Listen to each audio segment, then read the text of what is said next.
Cet enfant requiert une assistance médicale immédiate. La clameur soudaine brisa la quiétude du bistrot d'Evelyne tel un miroir qui se fracasse. Chloé Dubois se trouvait près d'une banquette, la respiration haletante.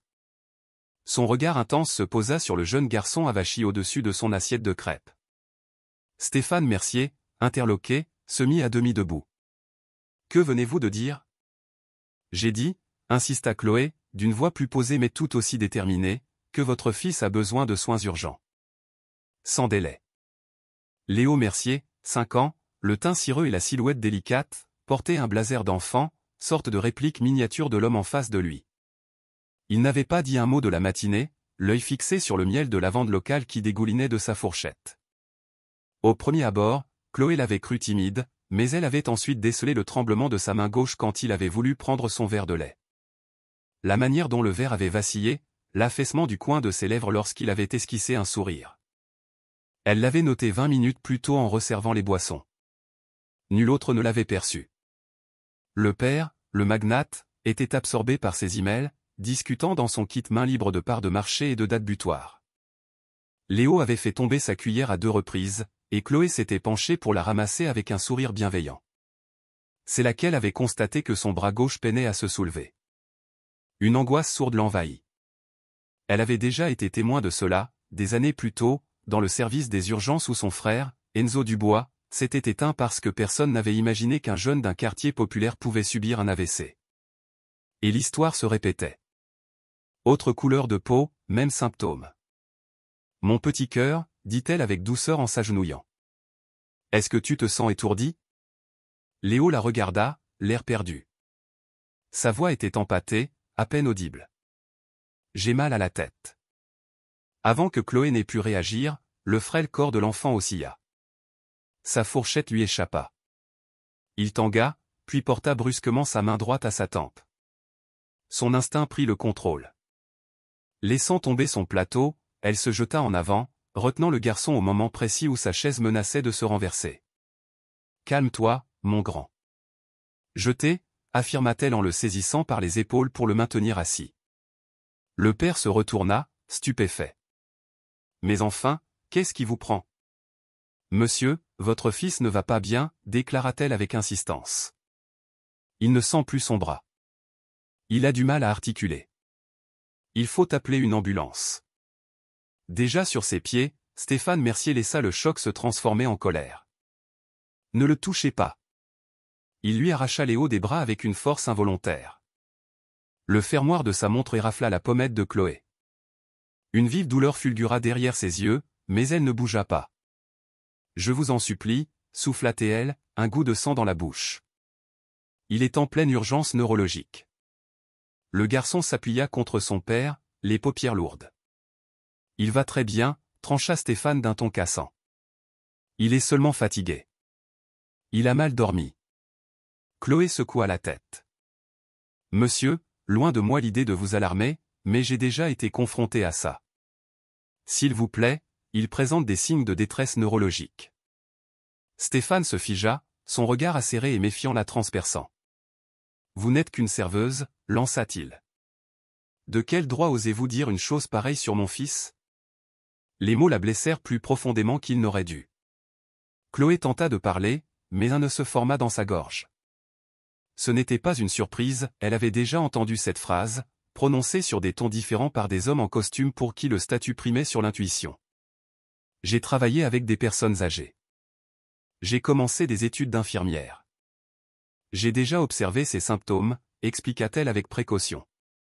Sa main qui ne peut plus rien saisir, le côté gauche de son visage figé. Ce n'est pas de la simple fatigue. La mâchoire de Stéphane se contracta. Sa posture entière se modifia. Les épaules redressées, les narines frémissantes. « Je ne vous connais pas. Vous ne le connaissez pas. Et j'ignore qui vous missionne. » Chloé resta sans voix. « Comment ? Vous pensez que je suis naïf ? On essaie de m'atteindre par son intermédiaire. Vous arrivez, vous provoquez un esclandre. Vous sous-entendez que je suis un mauvais père. Je ne sous-entends rien du tout. » répliqua-t-elle, la voix tremblante. « Je vous alerte qu'il est en danger. » Oh ! se plaignit faiblement le garçon contre son père, son bras gauche ballant et inerte. Dans le bistrot, personne n'osait bouger. Le gérant accourut finalement, le visage empourpré par la panique. « Monsieur Mercier, je suis profondément confus, monsieur. J'ignore ce qui lui a pris. » Se tournant vers Chloé, il murmura d'un ton venimeux, « Vous venez d'importuner l'enfant d'un client. Avez-vous perdu la tête ?»« Je n'ai importuné personne, » se défendit Chloé, une serviette pressée contre sa joue ensanglantée. Le garçon allait tomber. Je l'ai rattrapé. Regardez-le. Il a besoin de soins. Mais le gérant ne l'écoutait plus. Son sourire redevint mielleux face à Stéphane. Monsieur, elle vient d'arriver. Je vous assure que la situation sera gérée. Acceptez nos excuses les plus sincères, et ce repas vous est offert. Stéphane ne jeta pas un regard à Chloé. Gardez votre personnel loin de moi. Il franchit la porte d'un pas décidé, Léo ballant dans ses bras. Chloé tenta de les suivre, mais le gérant la retint par le bras. Ne compliquez pas les choses, gronda-t-il. J'essaie de lui sauver la vie, dit-elle, la voix secouée de sanglots. Ne le voyez-vous donc pas? Ce que je vois, c'est une jeune femme qui ferait mieux de se taire, rétorqua-t-il. Vous avez mis le restaurant dans l'embarras et paniqué un client qui a les moyens de racheter tout le quartier. Chloé le fixa, incrédule. Vous vous excusez auprès de l'homme qui vient de me frapper, et non auprès de la femme qui saigne sous vos yeux. Il évita son regard. Rentrez chez vous, Chloé. Prenez une semaine. Non payé. Elle resta plantée là un long instant, la joue lui lançant, un goût ferreux dans la bouche. Le tintement de la cloche au-dessus de la porte signala l'entrée d'un nouveau client, qui fit mine de l'ignorer.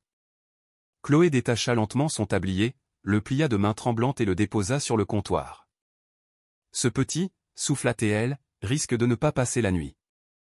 Le gérant ne répondit pas. Dehors, l'air de la Provence était pur et mordant. Chloé s'appuya contre le mur en briques derrière le restaurant, les yeux en feu. La situation lui était cruellement familière. Le déni, le rejet, ce racisme latent masqué par une politesse de façade. Elle sortit son portable et chercha à nouveau, symptômes AVC enfant. Toujours la même liste. Toujours le même péril.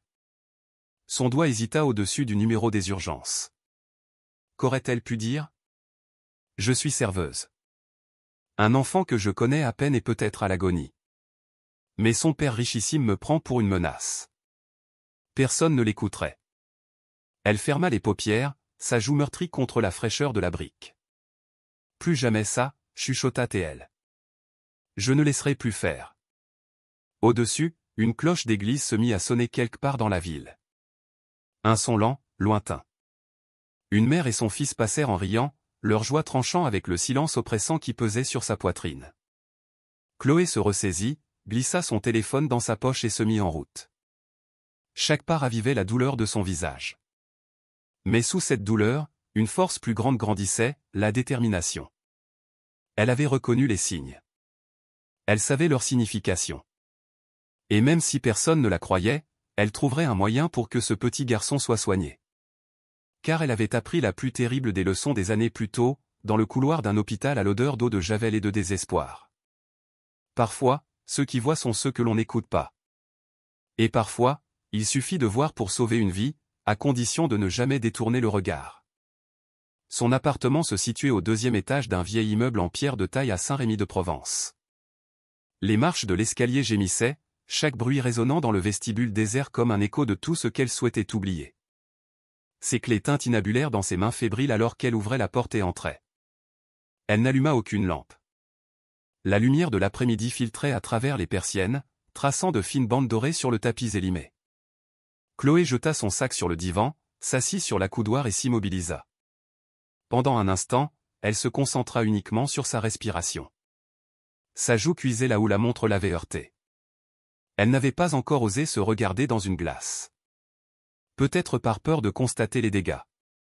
La blessure morale était plus profonde que la blessure physique, être suspectée d'avoir blessé un enfant alors qu'elle avait seulement voulu l'aider. Elle sentait encore le regard de Stéphane Mercier, glacial, suspicieux, comme si elle incarnait le danger.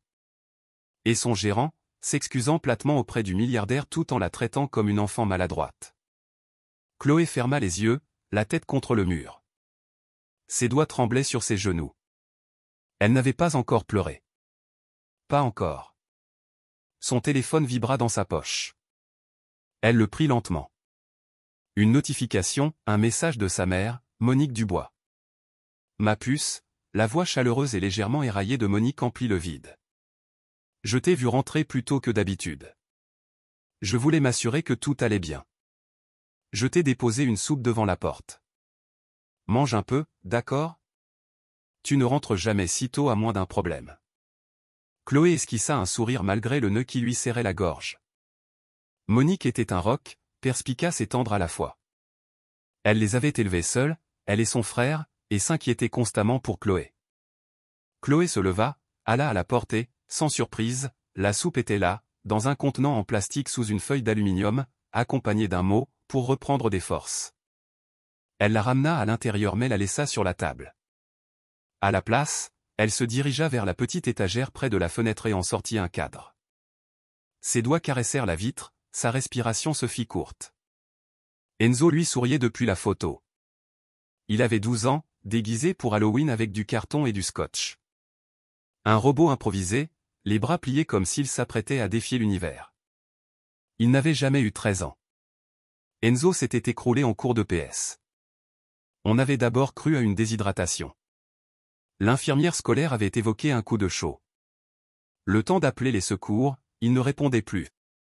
Le médecin urgentiste avait diagnostiqué un AVC pédiatrique, une chose à laquelle personne ne s'attendait, que personne n'avait voulu croire avant qu'il ne soit trop tard. Chloé avait 19 ans, en plein milieu de ses études d'infirmière. Après le décès d'Enzo, elle n'avait pas pu continuer.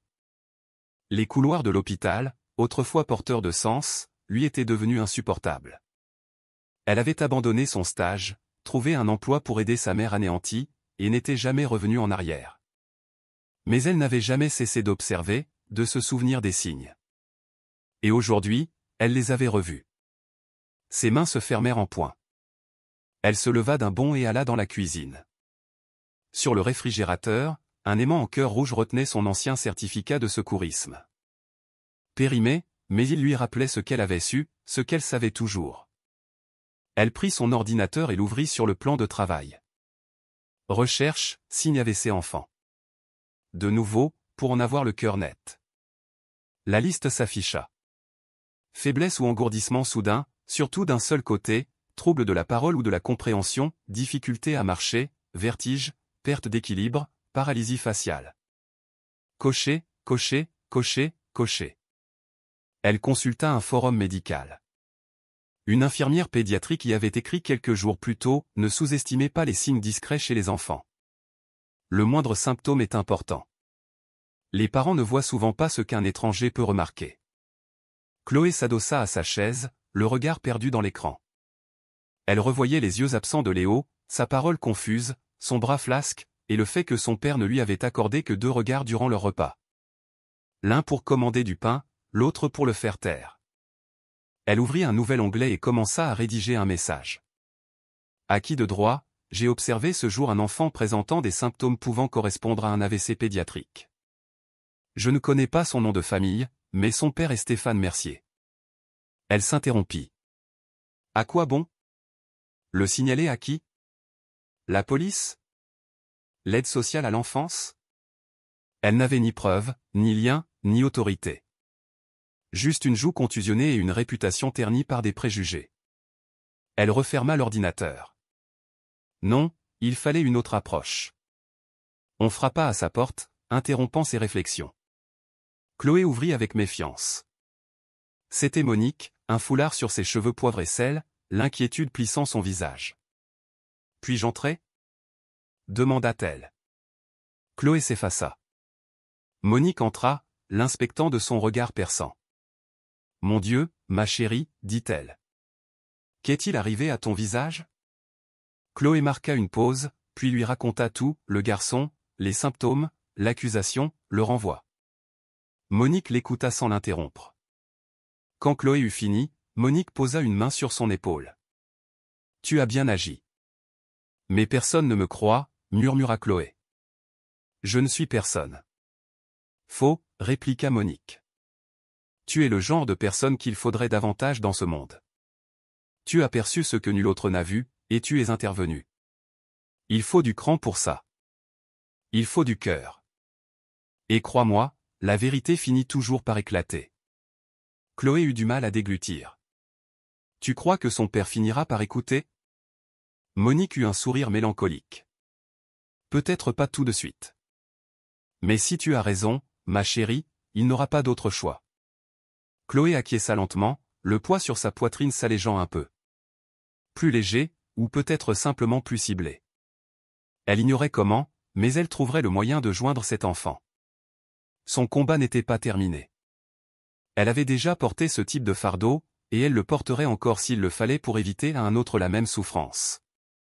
L'appartement de luxe de Marseille était une citadelle de verre et de quiétude. Depuis la baie vitrée de son bureau, Stéphane Mercier contemplait la ville à ses pieds, ses rues paisibles, les commerces qui s'animaient, et le fin filet de fumée s'échappant du bistrot d'Evelyne. Il resta là bien après l'aube, une main posée sur le montant de la fenêtre, l'autre crispée sur une tasse de café froid. Léo dormait dans la pièce voisine. Stéphane entendait le souffle régulier de son fils via le babyphone. D'habitude, ce son l'apaisait, mais aujourd'hui, il lui nouait les entrailles. Il avait peu dormi. Chaque fois qu'il fermait les yeux, il revoyait cette serveuse, Chloé, son visage blême, sa voix tremblante mais ferme. Il est en danger. Ces mots le hantaient. Stéphane expira longuement. Il avait toujours exécré le désordre. Sa vie entière était une quête de maîtrise, les chiffres, les prévisions, les marchés, les bilans. Il pouvait anticiper les fluctuations de la bourse mondiale à l'heure près. Mais il était incapable de donner un sens à ce qui s'était produit la veille. Ce n'était pas tant l'humiliation, bien qu'elle fût cuisante. C'était la peur. La panique fugace qu'il avait ressentie lorsque Léo s'était affaissé. Il s'était persuadé que c'était la fatigue, la déshydratation, n'importe quoi sauf le pire. À présent, il doutait. Il se massa la nuque, tendu comme un câble. Le bleu sur son poignet, là où il avait agrippé son fils trop fort, commençait à s'assombrir. Stéphane avait transformé Technologie Mercier, une petite entreprise de garage, en un géant mondial.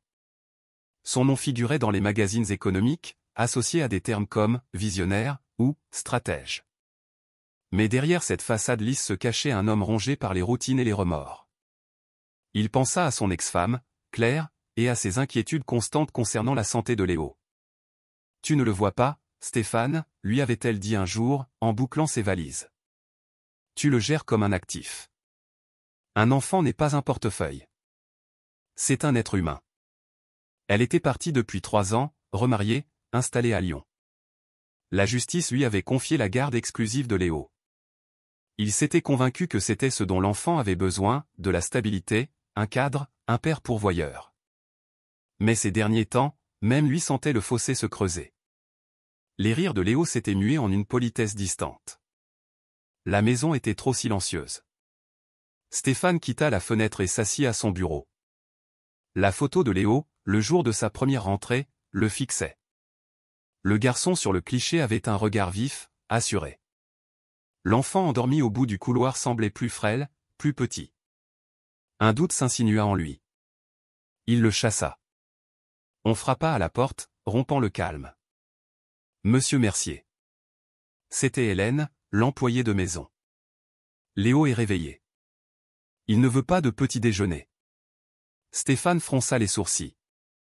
Il prend toujours un petit déjeuner. Pas aujourd'hui. Il dit qu'il a mal à la tête. Ces mots le heurtèrent plus que de raison. Il se leva d'un bond. Je vais le voir.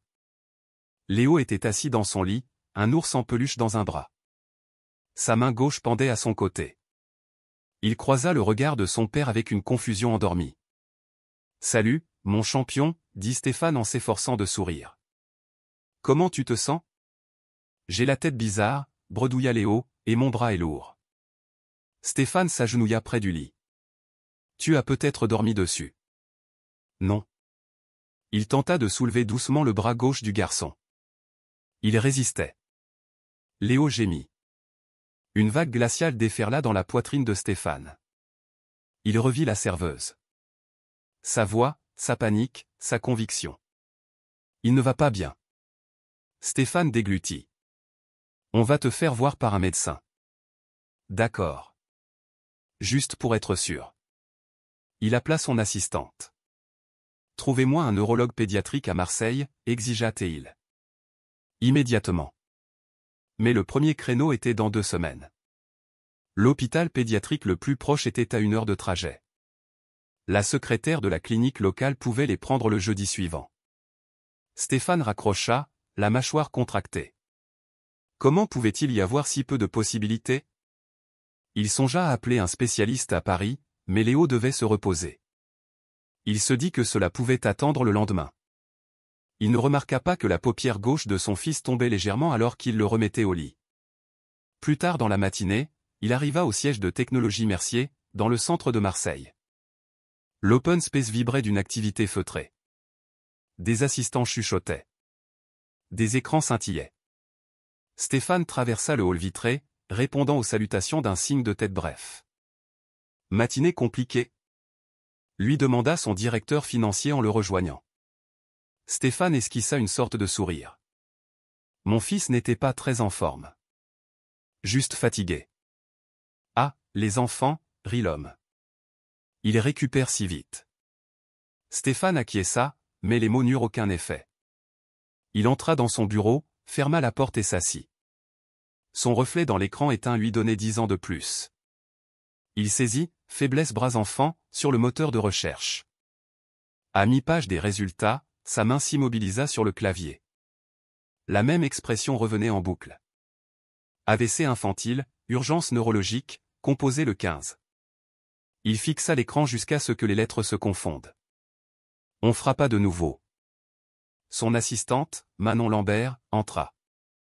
Monsieur, la Provence souhaite une réaction à l'incident d'hier au bistrot. Stéphane sursauta. Comment ça? Ils disent que quelqu'un a publié quelque chose en ligne. Une serveuse qui aurait tenté d'aider votre fils, et vous. Enfin, vous auriez mal réagi. Le cœur de Stéphane s'emballa. Qui a publié ça? Anonyme, un compte local. Il se laissa retomber dans son fauteuil. La honte l'emportait sur la colère. Dites-leur que je ne ferai aucun commentaire, dit-il à voix basse. Et veillez à ce que cette femme ne soit pas importunée sur Internet. L'assistante parut surprise. Entendu, monsieur. Après son départ, Stéphane se massa les tempes. L'image du visage de cette femme ne le quittait pas. La peur, la conviction, la douleur. Elle était persuadée d'avoir raison. Et si elle l'avait? Ce soir-là, il se retrouva de nouveau devant la chambre de Léo. Le garçon dormait d'un sommeil agité, les lèvres entr'ouvertes. La lampe de chevet dessinait un halo de lumière sur sa joue blême. Stéphane hésita, puis s'assit près de lui. Il lui caressa les cheveux.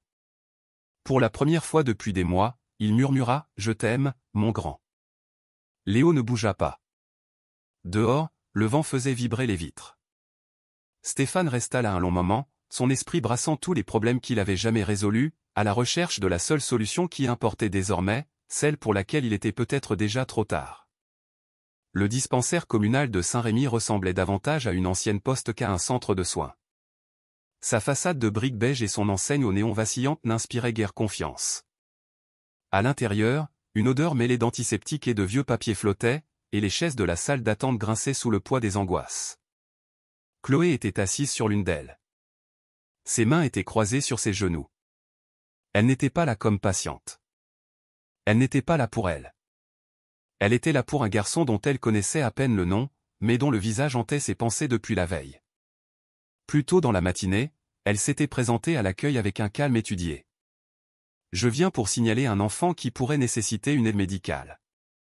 Je ne fais pas partie de sa famille, mais j'ai constaté des symptômes préoccupants. » La réceptionniste, une femme entre deux âges aux yeux lasses portant un badge, Linda, leva la tête sans manifester un grand intérêt. « Nous ne prenons pas de signalement de personnes non responsables légalement. Si vous avez des inquiétudes, contactez la famille ou les services sociaux. » Je ne connais pas son nom complet, reconnut Chloé. Mais je connais son père, Stéphane Mercier. Le garçon s'appelle Léo. Il a 5 ans. Je l'ai vu hier au bistrot d'Evelyne. Il montrait des signes d'AVC. J'ai fait des études d'infirmière. Je sais ce que j'ai vu. L'expression de Linda resta impassible. Si vous craignez de la maltraitance ou de la négligence, je peux vous donner un numéro à appeler. Mais sans le consentement des parents ou un dossier, nous ne pouvons pas prendre en charge ce genre de signalement. Je suis navré. Chloé resta plantée là, la mâchoire crispée, luttant contre la frustration qui montait en elle. Et donc, je fais quoi? J'attends qu'il fasse un autre malaise. Et si la prochaine fois, il n'y a personne? Linda parut sincèrement épuisée. Ma petite dame, ce système a déjà du mal à fonctionner pour ceux qui ont une bonne couverture sociale. J'aimerais pouvoir vous aider davantage. Et maintenant, Chloé était assise dans son coin, à contempler les affiches de prévention délavées sur le mur. Le poids sur son cœur était plus lourd aujourd'hui. Le bleu sur sa joue s'était transformé en une ombre violacée, mais le sentiment d'impuissance était plus vif que jamais. Elle sortit son téléphone et refit défiler ses recherches. Maladie de Moya-Moya, accident ischémique transitoire infantile, délai d'intervention pour un AVC pédiatrique.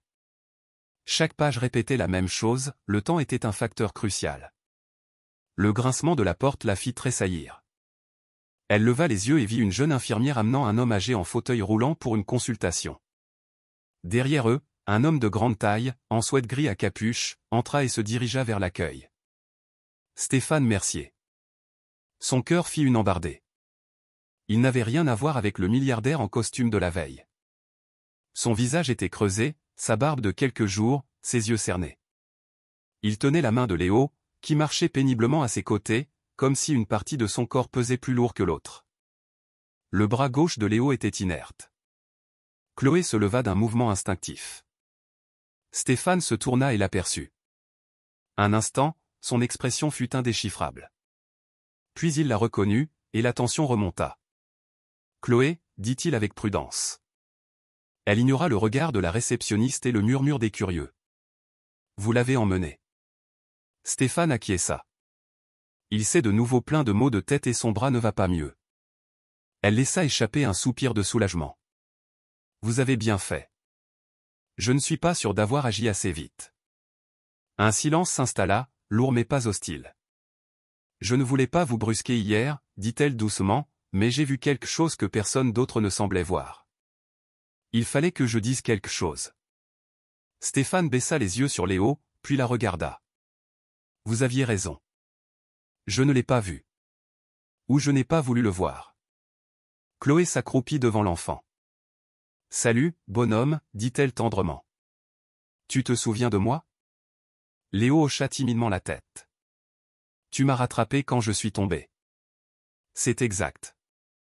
L'infirmière appela un nom. Stéphane leva la tête. « C'est notre tour. » Il marqua une pause, puis regarda Chloé. « Pourriez-vous attendre? » Elle fut surprise. « Vous voulez que je reste? » Il acquiesça. « Au cas où je ne saisirais pas tout, ou ne comprendrais pas. » Chloé sentit sa gorge se nouer. « Bien entendu. » Ils disparurent à l'intérieur et Chloé regagna sa place. Ses mains tremblaient toujours un peu, mais différemment. Moins de colère, plus de détermination. Elle avait affronté le feu, s'était brûlée, et y était retournée. 40 minutes plus tard, Stéphane réapparut. Léo était calme, lové dans les bras de son père. Stéphane semblait avoir vieilli. « Il nous envoie au CHU de Marseille », annonça-t-il. Le médecin suspecte un problème neurologique. Il a évoqué le Moya-Moya. Chloé déglutit. C'est une maladie rare, grave, mais qui se soigne, surtout si elle est détectée à temps. Stéphane acquiesça. Ils appellent une ambulance. J'ai proposé de le conduire, mais le médecin a insisté. Il regarda à nouveau son fils. J'ai failli attendre un jour de plus.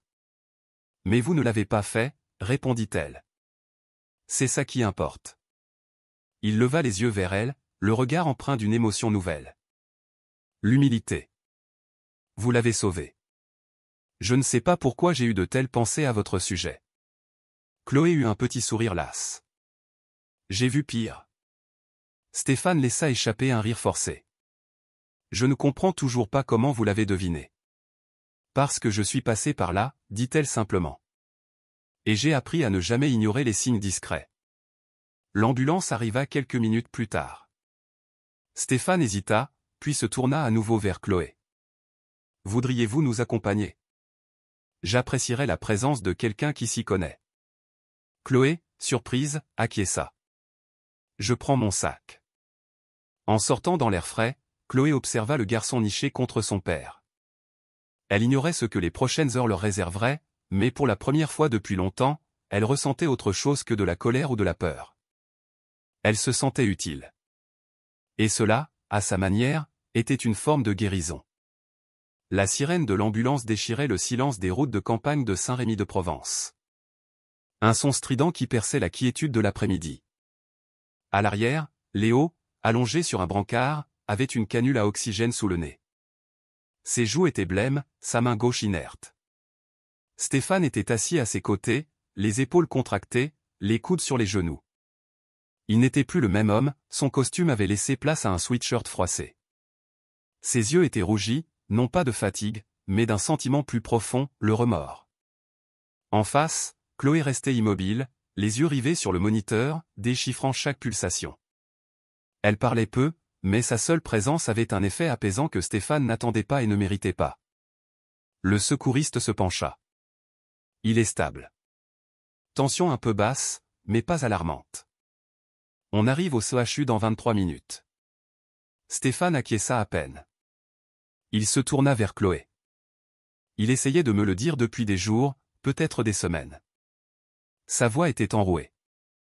Il se plaignait d'être fatigué. D'avoir la tête bizarre. J'ai pensé qu'il cherchait une excuse pour sécher le piano ou les devoirs. Chloé le regarda. Vous n'êtes pas le premier parent à ne pas voir les signes. Je ne suis pas un parent comme les autres, dit Stéphane. J'ai des moyens, des contacts. J'aurais dû savoir. Chloé hésita, puis répondit, c'est peut-être là le problème. Stéphane la regarda, étonné. Vous croyez que le pouvoir rend aveugle? Vous pensiez que votre contrôle sur les choses vous mettait à l'abri des imprévus. Mais la maladie se moque bien de vos entreprises. Stéphane s'adossa, les mots de Chloé le frappant en plein cœur. Et quoi qu'il en soit, ajouta-t-elle plus doucement, aujourd'hui, vous avez écouté. C'est peut-être ce qui fera toute la différence. Léo s'agita. Papa, murmura-t-il. Stéphane se pencha aussitôt. Je suis là, mon bonhomme. Mon bras. Il est tout chose. Je sais, dit Stéphane, la voix étranglée. On va arranger ça. D'accord? On va voir les meilleurs spécialistes. Léo tenta de sourire, mais seul le côté droit de son visage s'anima. Cette asymétrie déchira le cœur de Stéphane. Chloé observait la scène en silence, chaque mouvement de l'enfant ravivant des souvenirs douloureux, le regard d'Enzo réalisant qu'il ne pouvait plus bouger sa jambe gauche, sa confusion, les médecins qui avaient ignoré ses plaintes jusqu'à ce qu'il soit trop tard. Elle ferma les yeux un instant pour chasser ces images. Léo se plaignait-il de maux de tête avant? Demanda-t-elle doucement à Stéphane. Parfois, il disait avoir mal derrière les yeux ou avoir la nuque raide. Mais j'attribuais ça à trop de temps devant les écrans, au manque de sommeil. Les tracas habituels des enfants. Elle acquiesça. La maladie de Moya-Moya est insidieuse. Elle imite d'autres affections. La plupart des médecins ne la recherchent pas, sauf si on insiste. Il va falloir que vous insistiez. Vraiment. Stéphane prit conscience de cela, le poids de la responsabilité s'alourdissant à chaque kilomètre. L'ambulance négocia un virage serré et, à travers la vitre arrière, le CHU se dessina, 6 étages de briques et de verre sur une colline dominant la ville. Chloé souffla. Cet hôpital a sauvé des vies pendant la crise sanitaire. L'équipe de neurologie est excellente. Si une chance existe, elle est ici. Quand ils arrivèrent aux urgences, une équipe d'infirmières et une neurologue pédiatrique les attendait, dossier à la main, l'air concentré. Stéphane descendit le premier, tenant la main de Léo pendant que l'on sortait le brancard. Chloé resta en retrait, mais suivit de près. Monsieur Mercier, dit la médecin-chef en lui serrant vivement la main. Je suis le docteur Valérie Rousseau. On va commencer par un scanner et une IRM. On vérifiera la circulation sanguine et on fera une prise de sang immédiatement. Vous avez les antécédents médicaux récents de Léo? Stéphane acquiesça. Sur mon téléphone. Je vous envoie ça tout de suite. Le docteur Rousseau se tourna vers Chloé. Et vous êtes? C'est grâce à elle si nous sommes là, dit Stéphane à voix basse. Elle a vu ce que je n'ai pas vu. Le docteur Rousseau adressa un bref signe de tête respectueux à Chloé. Alors je vous remercie. Vous avez peut-être sauvé le cerveau de ce garçon. Ils s'engouffrèrent dans le couloir avec Léo, laissant Stéphane et Chloé dans une salle d'attente silencieuse, aux murs peints de tons apaisants de bleu et de vert. Stéphane s'effondra sur une chaise, les coudes toujours sur les genoux. Chloé s'assit près de lui, tous deux fixant la porte par laquelle Léo avait disparu. « Vous n'êtes pas obligé de rester », murmura-t-il après un moment. « Je sais », répondit-elle. Un autre long silence. « Vous avez dit avoir déjà vu ça. » Chloé déglutit. Sa voix n'était plus qu'un souffle. « Mon frère, Enzo. Il avait 12 ans. Il s'est écroulé en cours de sport. On a cru à une insolation. Le temps de comprendre, il était parti. » Stéphane tourna la tête. « Je suis navré. Je faisais mes études d'infirmière. Après sa mort, je n'ai pas pu continuer. Je ne pouvais plus entrer dans un hôpital sans le voir dans chaque lit. » Stéphane acquiesça lentement. « Et pourtant, vous êtes ici. »« Oui, » dit Chloé. « Je suis ici. » La porte s'ouvrit. Le docteur Rousseau revint, enlevant ses gants. « Monsieur Mercier, » dit-elle d'un ton calme mais ferme. Les examens de Léo révèlent un rétrécissement des artères cérébrales, ce qui correspond à la maladie de Moya-Moya. Le risque qu'il fasse un autre AVC, plus grave, est très élevé. Nous devons intervenir rapidement. Stéphane se leva lentement. « Que attendez-vous de moi ? » Votre autorisation pour un pontage cérébral. C'est une opération délicate, mais notre équipe est prête. Il faut rétablir la circulation sanguine pour prévenir d'autres lésions. Stéphane n'hésita pas. Faites-le. Le docteur Rousseau acquiesça et repartit. Stéphane se rassit lourdement, la tête entre les mains. J'aurais pu le perdre. Mais vous ne l'avez pas perdu, dit Chloé. Il est encore temps. Ils restèrent assis en silence. Deux étrangers, unis par le cœur fragile d'un enfant et la frontière infime entre le trop tard et le juste à temps. Dehors, les nuages s'accumulaient et, au loin, des cloches sonnèrent l'heure. Stéphane ferma les yeux et adressa une prière, la première depuis 20 ans. La salle d'attente de la chirurgie pédiatrique se voulait réconfortante. Couleur pastel, mobile en forme de poisson, une petite bibliothèque pour enfants dans un coin, que personne ne touchait. Mais aucun décor ne parvenait à masquer l'angoisse palpable dans l'air. Stéphane était assis au bord de sa chaise, les doigts si entrelacés qu'ils en tremblaient. Son téléphone était posé à côté, ignoré. Lui qui ne quittait jamais son écran des yeux n'avait pas consulté un seul mail depuis plus de 2 heures. En face, Chloé buvait à petites gorgées un café de distributeur. Il avait un goût de brûlé, mais peu lui importait. Toutes les 10 minutes, Stéphane regardait vers les portes battantes du bloc opératoire. Et à chaque fois, elles restaient closes. Elle a dit que ça prendrait plusieurs heures, lui rappela doucement Chloé. Stéphane acquiesça, mais son pied battait la mesure, inlassablement. Je sais.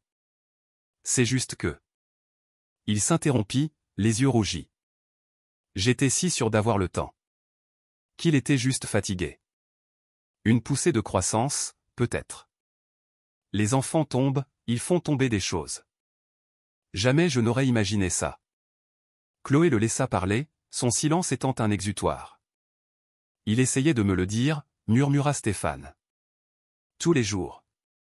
Et je répétais, tout va bien. Je lui ai même dit de ne pas en faire tout un plat. Elle se pencha vers lui. Vous n'êtes pas le seul parent à avoir commis cette erreur. Non, dit-il avec amertume. Mais les autres parents n'ont pas mes moyens, mes relations. J'avais tout à ma disposition, et pourtant, je n'ai rien vu. Chloé le regarda un instant, puis dit, on ne voit que ce qu'on nous a appris à regarder.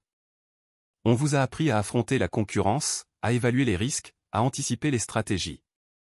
Mais les enfants ne sont pas logiques. Leurs avertissements sont des murmures, pas des cris. Si on n'est pas assez silencieux pour les entendre. Il leva les yeux vers elle.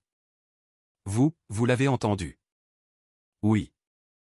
Les portes s'ouvrirent brusquement, et ils se levèrent d'un bond. Une infirmière apparut. Monsieur Mercier. Le docteur Rousseau va bientôt sortir. Votre fils est en salle de réveil. L'intervention s'est bien déroulée. Stéphane se laissa retomber sur sa chaise.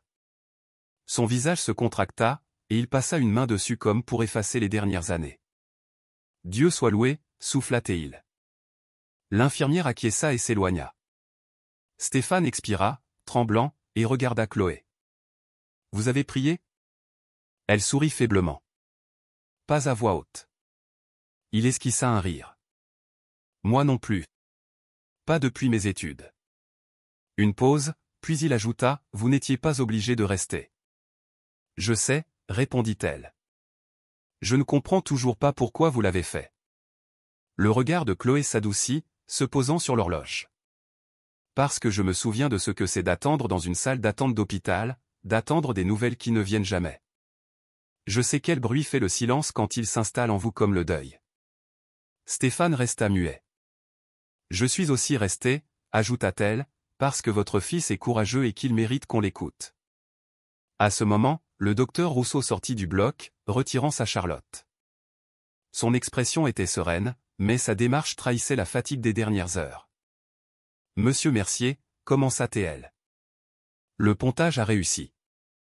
Nous avons pu dévier le flux sanguin en utilisant une artère de son cuir chevelu pour irriguer son cerveau. Il sera sous haute surveillance pour tout édème ou caillot, mais pour l'instant, il est stable. La gorge de Stéphane se serra. Puis-je le voir? Dans quelques instants. Il se réveille de l'anesthésie. Soyez doux avec lui. Il aura peut-être du mal à parler et à bouger son côté gauche, mais il est conscient et il demande son père. Chloé sourit. Stéphane sentit ses jambes flageoler de soulagement.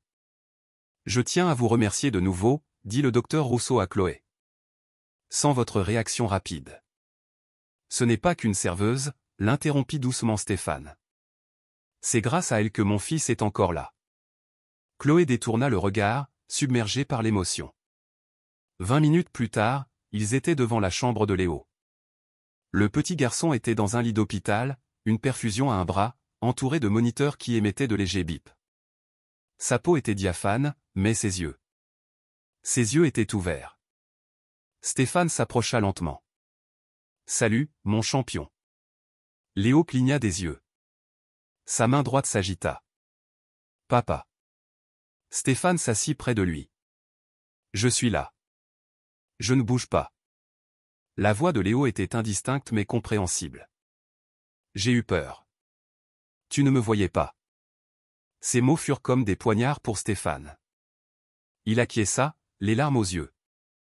Je sais, mon grand. Mais maintenant, je te vois.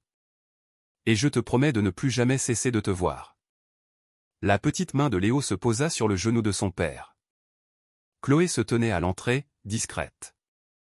Elle les observait, le cœur partagé entre le soulagement et les souvenirs. Stéphane se tourna, la vit, et lui fit signe d'entrer. Léo la regarda, esquissant un demi-sourire. Bonjour, Madame Chloé. Salut, petit cœur, dit-elle doucement. Tu es un vrai battant. Tu l'as dit à mon papa? Oui. Il hocha la tête, satisfait. Merci. Chloé sentit sa gorge se serrer. Stéphane se leva, lui fit face et dit à voix basse, je vous dois une reconnaissance que je ne pourrai jamais exprimer. Elle ne répondit pas. Pas tout de suite. Car à cet instant, seul comptait le garçon dans le lit, les yeux ouverts, la main de son père dans la sienne, et la seconde chance qui flottait entre eux. Les couloirs du CHU s'assoupissaient après minuit. La lumière des néons bourdonnait, projetant des ombres allongées sur le linoléum. Dans la chambre 409B, le rythme régulier des machines surveillant Léo, avec leurs bips discrets et leurs lumières vertes, apportait une étrange quiétude. Stéphane était affalé dans le fauteuil près du lit, les yeux grands ouverts. Le sommeil lui était impossible. Chaque fois qu'il fermait les paupières, des images défilaient, le sourire asymétrique de Léo, sa petite main incapable de tenir une fourchette, son regard vide quand Stéphane lui avait dit de faire un effort. À présent, son fils était là, en soins intensifs pédiatriques, le crâne suturé et bandé. Et Stéphane se demandait sans cesse, et si Chloé n'avait pas été là? Et si je l'avais repoussé plus violemment? Et si? Il regarda dans le coin opposé. Chloé s'était endormie dans l'autre fauteuil, les bras croisés, la tête penchée. Elle avait retiré ses chaussures et s'était enveloppée dans une fine couverture d'hôpital. Stéphane lui avait proposé un taxi, une chambre d'hôtel, n'importe quoi. Elle avait refusé. « Je resterai jusqu'au matin », avait-elle dit. « Si cela ne vous dérange pas. » Il n'avait pas su quoi répondre. Maintenant, dans le silence de la nuit, Stéphane l'observait dormir. Il y avait en elle quelque chose de désarmant, qu'il n'avait pas vu chez les gens depuis longtemps. Pas seulement de la conviction, mais une sorte de force tranquille. Elle ne cédait pas face aux défis, ne quémandait pas qu'on la croie. Elle restait campée sur ses positions, même lorsqu'on la malmenait. Il se frotta les mains, subitement nerveux.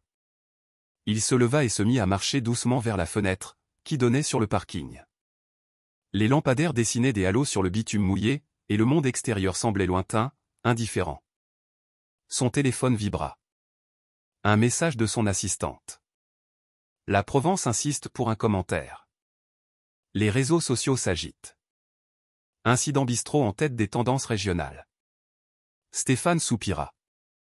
Il avait ignoré la tempête qui se préparait en ligne, mais elle était bien là, des tweets furieux, des tribunes, des conjectures. Quelqu'un avait filmé une partie de la scène au bistrot. La vidéo était devenue virale.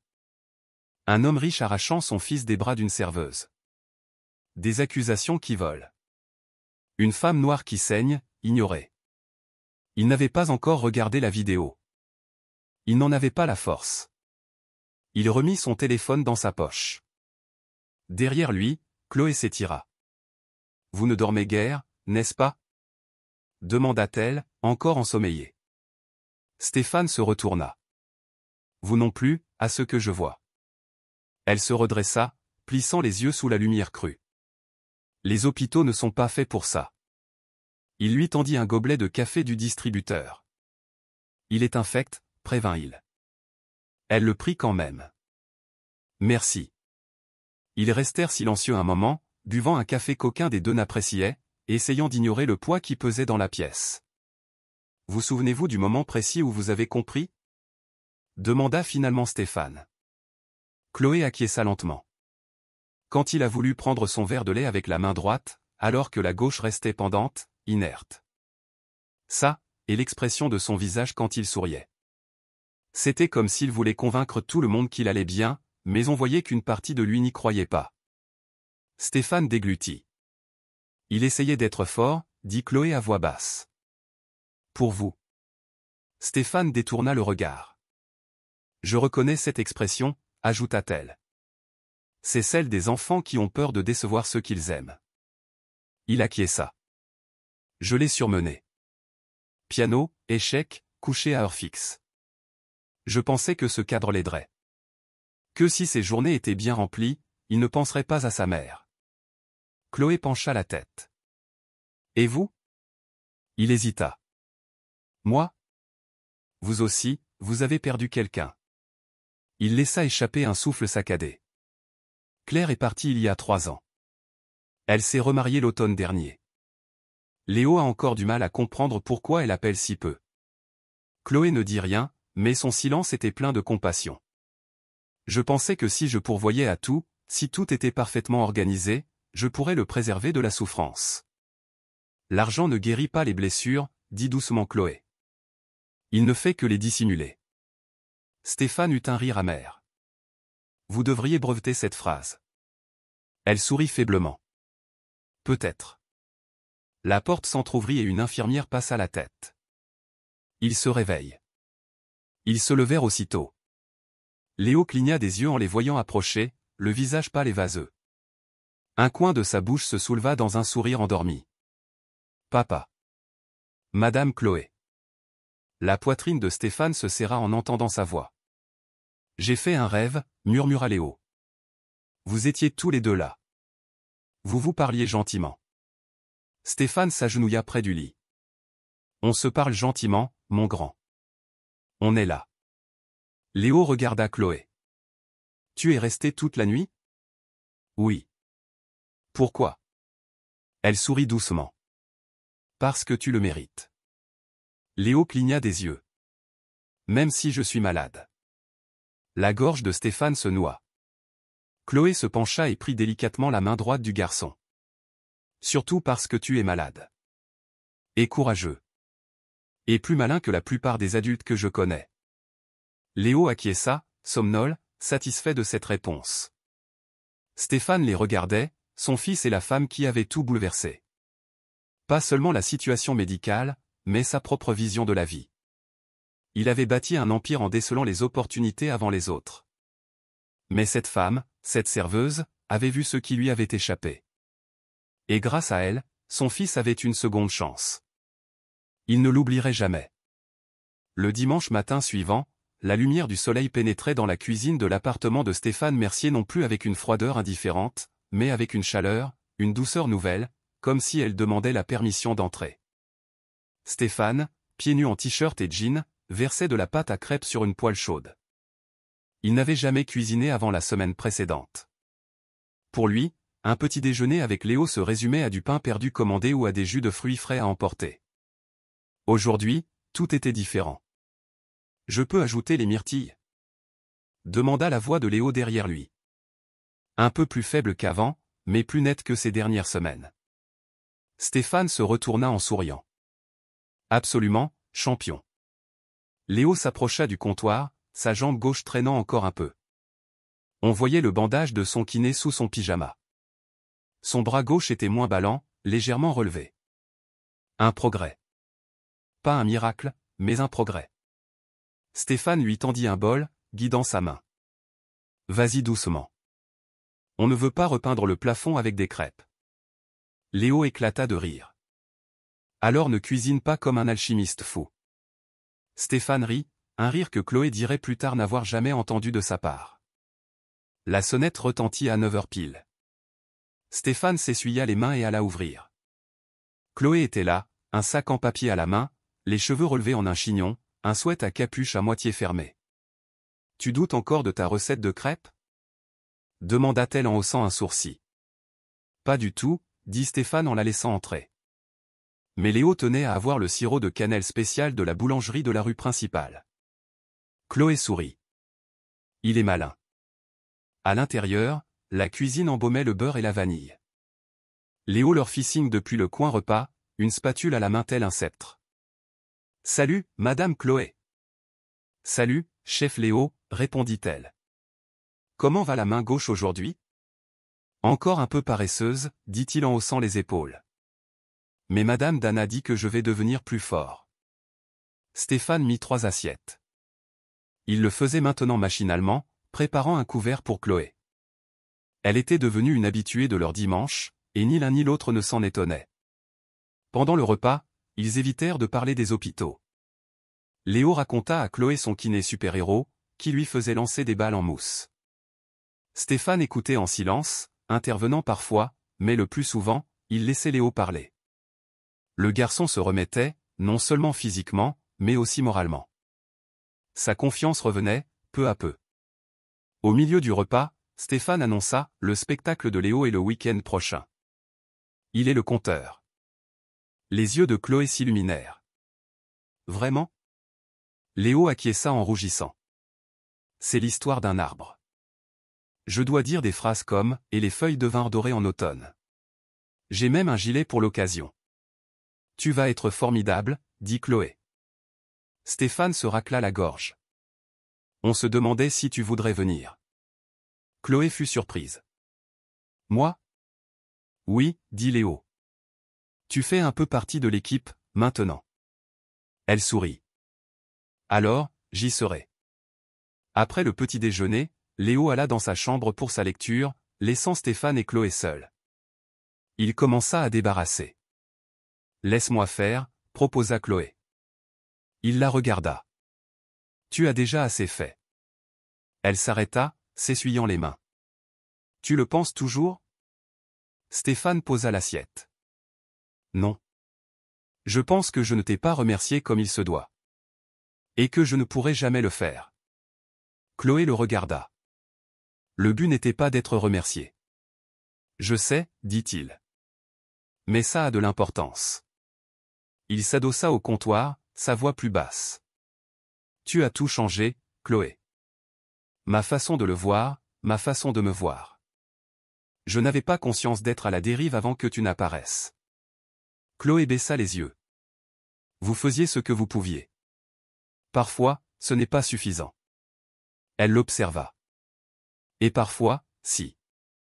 Quand on accepte de changer. Le silence entre eux n'était plus gênant, mais plein, entier. Stéphane le rompit. J'envisage de prendre mes distances avec l'entreprise. De laisser la direction à mon bras droit. D'être plus là pour Léo. Chloé acquiesça. Il n'a pas besoin d'un PDG. Il a besoin d'un père. Stéphane eut un petit rire. Tu as le don de mettre le doigt dessus. L'habitude. Il la regarda. Sérieusement. Ce serait insensé de dire que je veux te garder dans nos vies? Pas seulement comme celle qui a sauvé mon fils, mais comme une personne de confiance, pour moi et pour Léo. Chloé hésita. Ce ne serait pas insensé, mais ça pourrait devenir complexe. Il sourit. Parfait. La complexité est souvent le signe que quelque chose est authentique. Elle lui rendit son sourire. L'avenir nous le dira. Quand elle partit, Stéphane resta sur le pas de la porte, la regardant s'éloigner. Léo regarda par la fenêtre. Elle est gentille. Oui. Tu l'aimes bien? Stéphane sourit. Oui. Tant mieux, dit Léo. On a besoin de plus de gens gentils. Stéphane s'accroupit près de lui.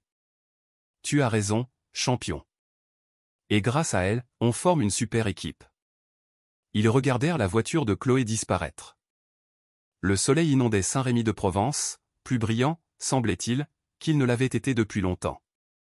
En milieu de semaine, la quiétude du dimanche avait laissé place à la dure réalité. Le nom de Stéphane Mercier faisait de nouveau la une.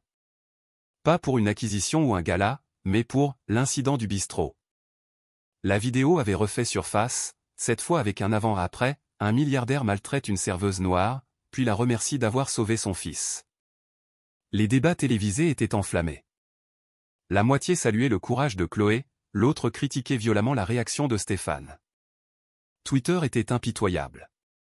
Certains parlaient de rédemption, d'autres de communication de crise. Et au milieu de ce chaos, le nom de Chloé Dubois fut jeté en pâture. Elle rentrait du centre social ce mercredi-là quand son téléphone sonna pour la 3e fois de l'heure. Un journaliste, un producteur, un agent littéraire. Elle ignora tout le monde. En arrivant à son immeuble, le concierge, M. Daniels, un vétéran habituellement discret, l'interpella. « Chloé, dit-il à voix basse.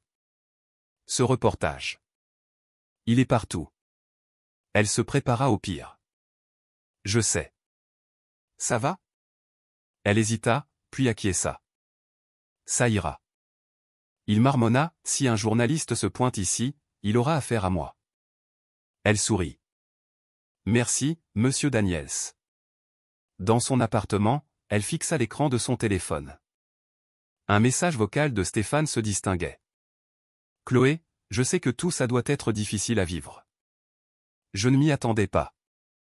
J'essaie de protéger Léo, mais je tenais à vous redire que je suis désolé pour ce jour-là, pour la tournure que ça a pris. Ne vous sentez pas obligé de répondre. J'espère juste que vous allez bien. » Elle l'écouta 2 fois, puis l'effaça.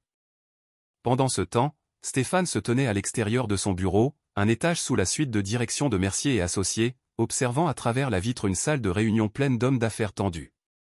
Il n'était pas là pour la réunion. Il avait mieux à faire. « Monsieur », murmura son assistante, Manon Lambert. « La com insiste pour un communiqué. » « Pas de communiqué. »« Rédiger une lettre pour Chloé, dit-il. »« Personnel, pas pour la presse. » Manon fut surprise. « Et que dois-je écrire ?» Stéphane regarda le paysage urbain. « La vérité. Que je l'ai jugé sans l'écouter. Que mon fils est vivant parce qu'elle a tenu bon alors que je ne le méritais pas. Que je ne cherche pas à me racheter une image, mais à devenir un homme meilleur.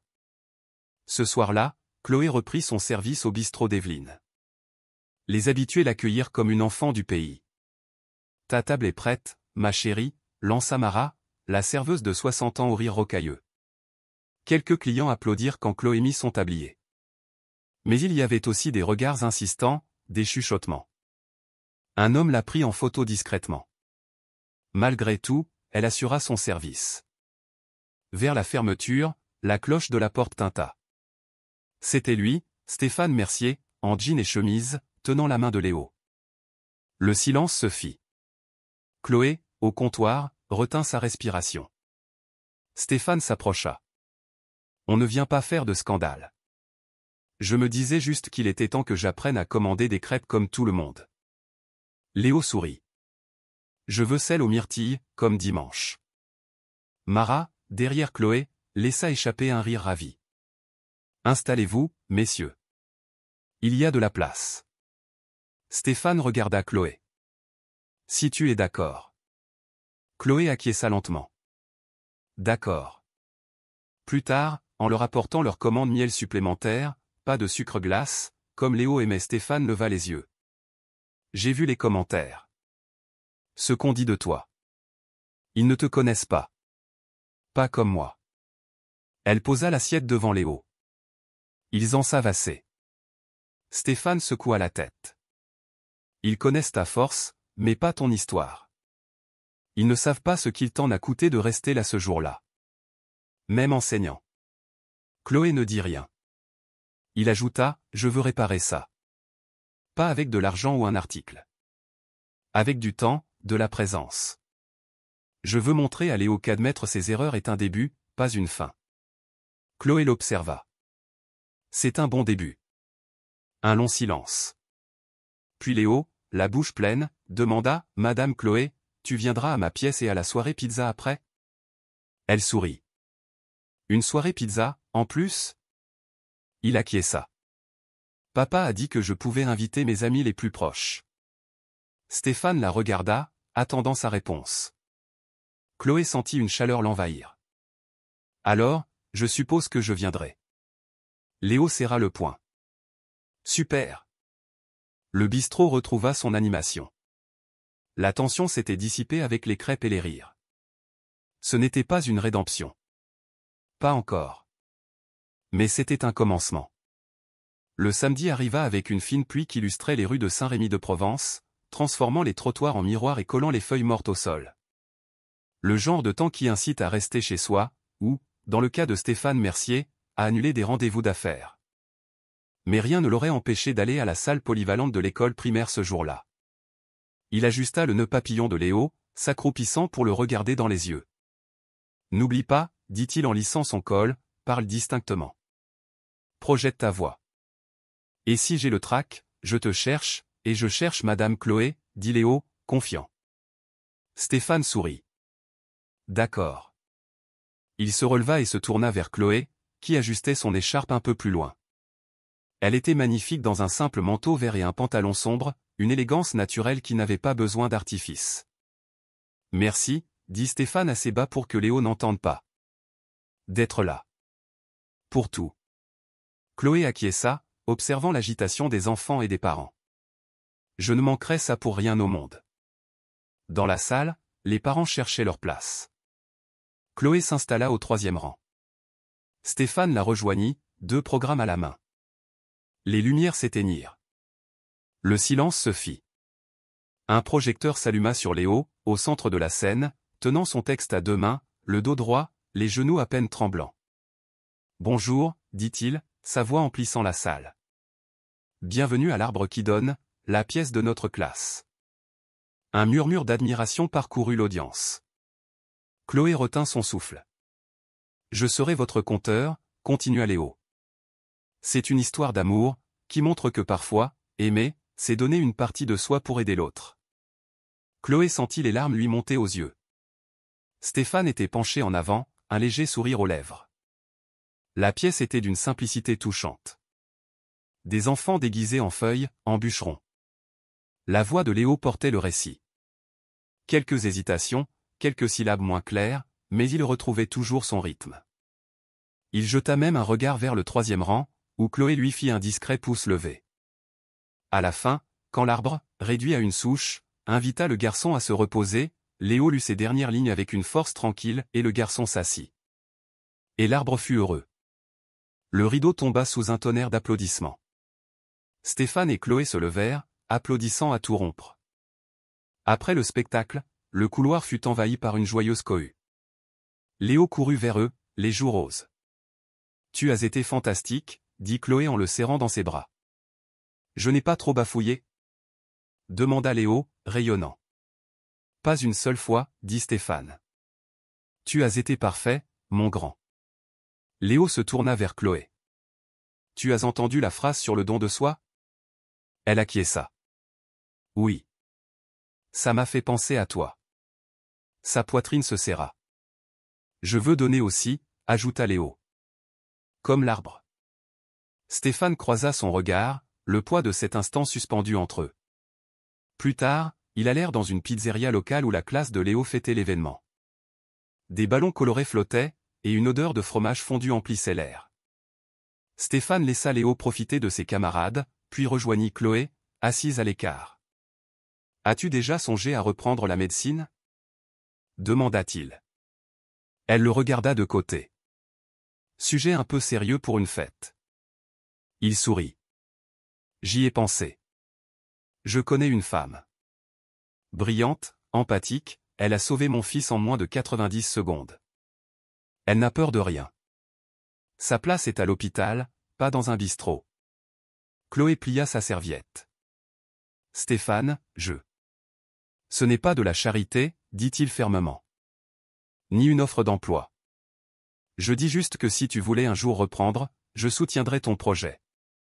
Sans condition, juste par conviction. » Elle le regarda longuement. « C'est une offre peu commune. Pas aussi peu commune que quelqu'un comme toi. » Ses défenses s'abaissèrent un peu. « J'y penserai. » Il sourit. « Bien. » À la fin de la fête, Léo tira sur la manche de Chloé. « Tu veux être à côté de moi pour la photo ?» Bien sûr. Au moment du cliché, Stéphane se tenait juste derrière eux, la main sur l'épaule de Léo.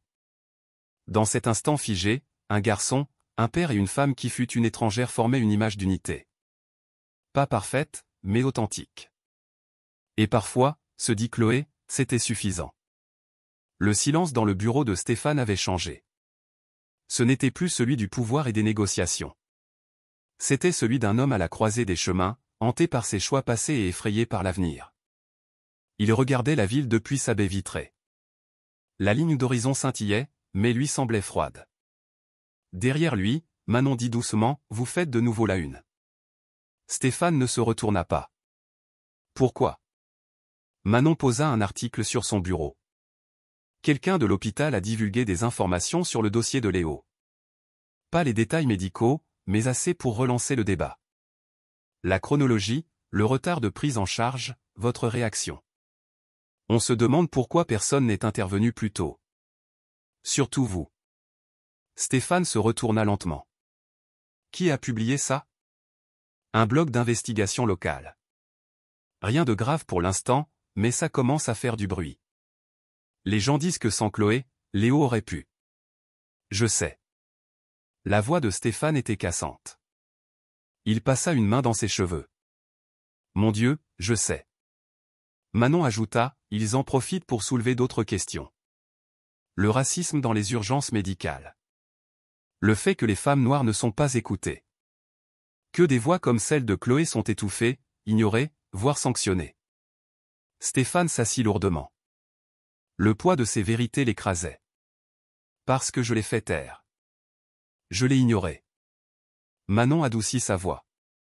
Vous avez tenté de réparer les choses. Stéphane regarda ses mains. Pas assez. Pendant ce temps, Chloé se trouvait dans une salle d'examen de la clinique solidaire de Saint-Rémy. Ses constantes sont bonnes, dit l'infirmière. Il répond bien à la kiné. Son équilibre s'améliore, sa cognition est parfaite. Chloé sourit à Léo, qui malaxait une balle anti-stress. Tu vois, les jeux fonctionnent. Il sourit.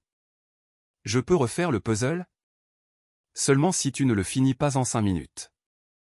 L'infirmière sortit, Stéphane entra discrètement. Il regarda Chloé avec une certaine appréhension. Salut. Salut. Tu es libre plus tard? Ça dépend. J'aimerais te montrer quelque chose. Quelque chose que j'aurais dû faire il y a bien longtemps. Chloé l'étudia. Où ça? Il prit une inspiration. Sur la tombe de Claire. Cet après-midi-là, le cimetière de Saint-Rémy était silencieux, le ciel couvert. Le vent balayait les feuilles mortes. Stéphane la guida jusqu'à une stèle de granit. Claire Dalton-Mercier, 1980 à 2022. Mère aimée, esprit libre, histoire inachevée. Chloé lut l'inscription. Elle est morte dans un accident de la route, dit doucement Stéphane. En hiver. Léo était malade. J'étais en déplacement. Elle allait chercher ses médicaments. Elle a dérapé sur une plaque de verglas. Chloé croisa les bras. Je suis navré. Je n'étais pas là, dit-il. J'ai manqué les 3 derniers jours de sa vie. Ses premiers mots après le drame. J'ai manqué tant de choses en pensant que l'argent le protégerait de la douleur. Il s'accroupit. Et puis tu es apparu. Tu ne nous devais rien, et pourtant tu es resté. Et la vérité, c'est que tu me la rappelles. Chloé cligna des yeux. C'est une lourde comparaison. Elle était une flamme. Tu es de l'acier. Toutes les deux, vous auriez tout affronté pour ceux que vous aimez. Il se releva. Je t'ai amené ici pour que tu comprennes ma réaction ce jour-là. Ma panique. Ma colère. La voix de Chloé était douce. Vous avez cru qu'on venait vous prendre ce qui vous restait. Stéphane acquiesça. Je t'ai prise pour une menace. Aujourd'hui, je sais que tu as été le secours que je ne méritais pas. Ils restèrent en silence, le vent dans les arbres. Finalement, Chloé dit, je n'ai pas besoin que vous portiez ce fardeau pour moi, Stéphane. J'ai juste besoin que vous vous souveniez de ce que c'est que d'écouter. C'est ce que je fais, dit-il. Et je n'oublierai plus. Le soir, en rentrant, elle trouva une enveloppe dans sa boîte aux lettres. Pas d'expéditeur, juste son nom. À l'intérieur, une lettre. Je ne veux pas parler à ta place. Je veux être à tes côtés. Je vais utiliser mes moyens pour créer quelque chose de concret. Un fonds de bourse au nom de Claire, pour les femmes de couleur en médecine d'urgence. J'espère que tu m'aideras à le piloter. Non pas par obligation, mais parce qu'une voix comme la tienne ne doit plus jamais être réduite au silence. Stéphane. Chloé relut la lettre plusieurs fois. Ses doigts tremblaient, non de peur, mais parce qu'elle se sentait enfin vue. Elle ferma les yeux, revoyant le visage de Léo sur scène. Sa joie, sa force, sa vérité.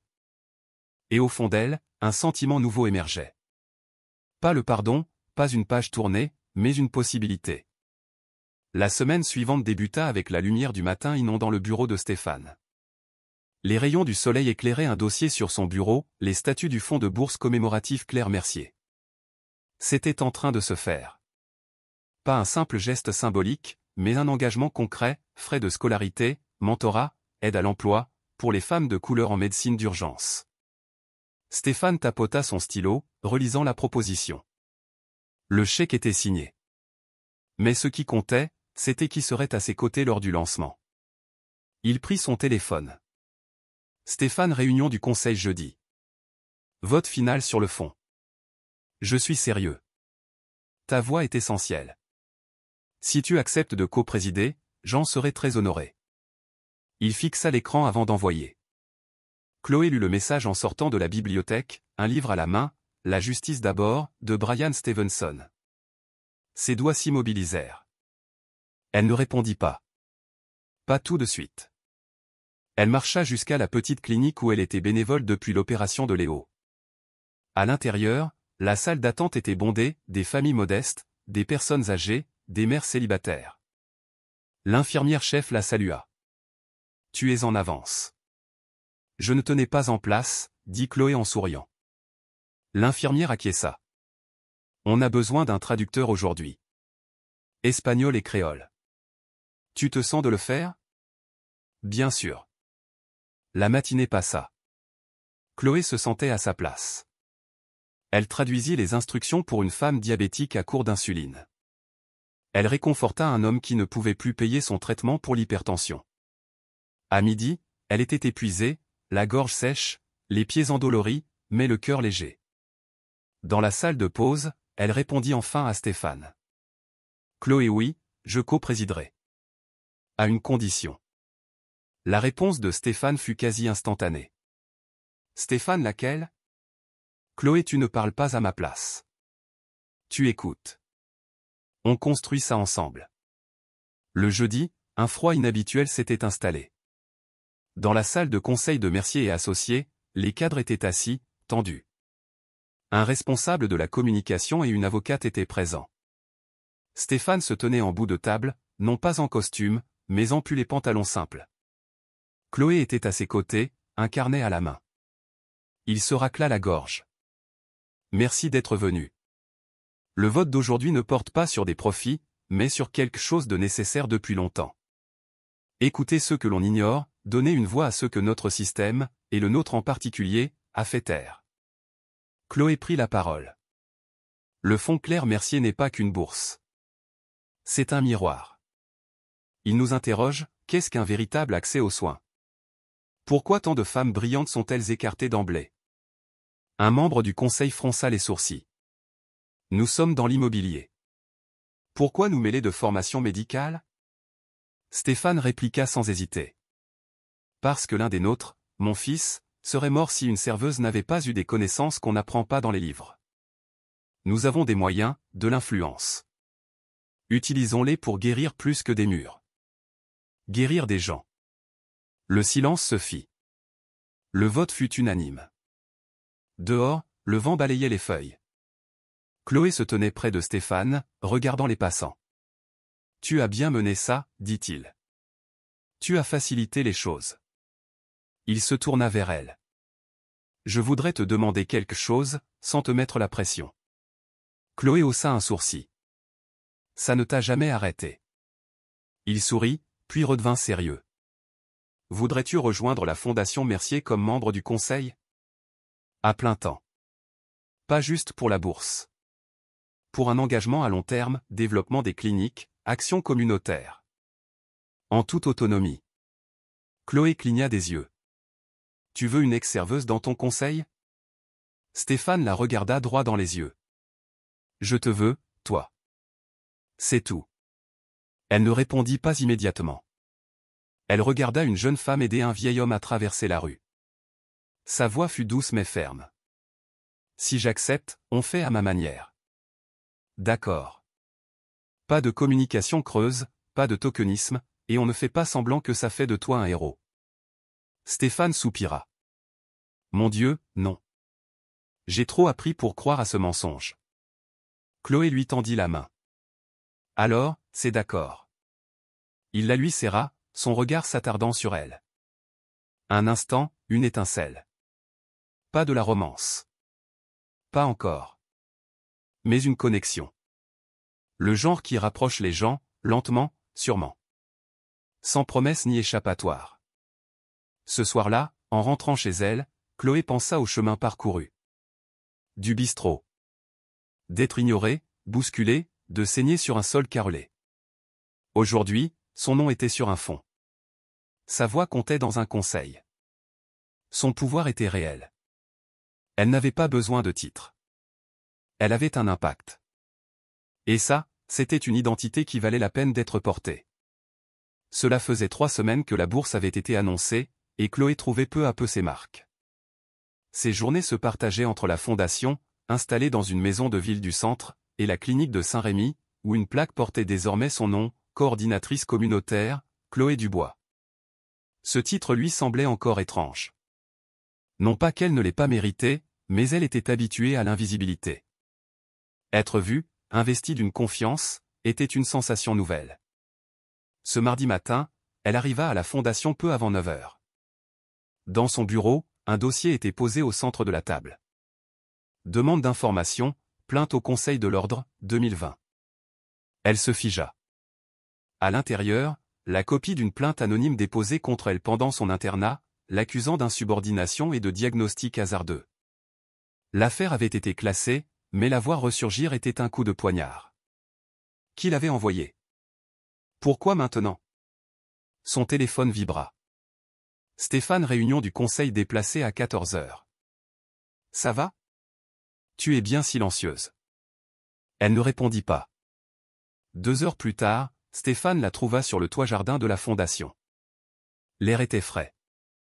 Chloé se tenait au bord, les bras croisés, le dossier ouvert sur une table. Il s'approcha. Manon m'a prévenu. Tu as l'air anéanti. Chloé ne se retourna pas. Tu étais au courant? Il regarda le dossier, le visage fermé. Non. Mais j'ai déjà vu ça. Lors de la sélection pour le conseil, ton nom a été signalé. J'ai dit que c'était une affaire classée. Sans pertinence. Apparemment, tout le monde n'est pas de cet avis. C'est une tentative de déstabilisation, dit-il. Probablement quelqu'un de la vieille garde du conseil. Ils n'aiment pas le changement. Chloé se tourna, le regard perçant. Tu crois que je ne suis qu'un symbole pour eux? Une caution de diversité? Je crois, dit prudemment Stéphane, que tu les déranges parce que tu n'attends pas leur permission pour exister. Tu arrives et tu fais le travail mieux que personne. Elle l'observa. Ce n'est pas toujours un compliment. Je sais, dit-il d'une voix plus douce. Mais je ne les laisserai pas t'attaquer. Chloé expira lentement. Je n'ai pas peur d'une campagne de diffamation. J'ai connu pire. Mais s'ils essaient de me faire passer pour une écervelée. Comme à l'hôpital départemental. Stéphane s'approcha. Que s'est-il passé là-bas? Chloé regarda l'horizon. Un garçon est arrivé avec un bras cassé et de la fièvre. Son état ne correspondait pas au diagnostic. Le médecin de garde m'a rembarré. J'ai insisté. J'ai rédigé mon propre rapport. Il a fait une septicémie 3 heures plus tard. Elle marqua une pause. Il a survécu, mais on m'a collé l'étiquette de personne difficile. Stéphane secoua la tête. Et maintenant, tu es de nouveau leur cible parce que tu ne te tais pas. Le silence, c'est fini pour moi. Il la regarda avec une sorte d'admiration. Bien. Cet après-midi-là, Stéphane prit la parole avant le début du conseil. Je tiens à clarifier un point. Une tentative a été faite pour rouvrir un ancien dossier disciplinaire concernant Mademoiselle Dubois. Il a été classé il y a des années et n'a aucune pertinence. Si quelqu'un a une objection, qu'il s'adresse à moi. Et à elle. Personne ne réagit. Certains détournèrent le regard. La voix de Stéphane était calme mais ferme. Nous ne fonctionnons pas sur la base de rumeurs ou de règlements de compte. Soit nous avançons, soit nous n'avançons pas. Quand Chloé entra, elle fut accueillie par un silence respectueux. Celui de gens qui avaient compris qu'elle était là pour rester. Et cela la rendit plus forte. Le soir, en rentrant, elle vit un groupe d'adolescents sur les marches d'un immeuble. Une jeune fille l'interpella. « Madame, c'est vous l'infirmière des infos ?» Chloé s'arrêta. « Ça dépend de quelles infos. Ma tante dit que vous avez tenu tête aux riches. Que vous avez dit la vérité, même si ça vous a coûté votre travail. » Chloé sourit doucement. « C'est à peu près ça. » La fille la regarda, les yeux écarquillés. « C'est vrai, alors ?» Chloé sortit un dépliant de la clinique de son sac.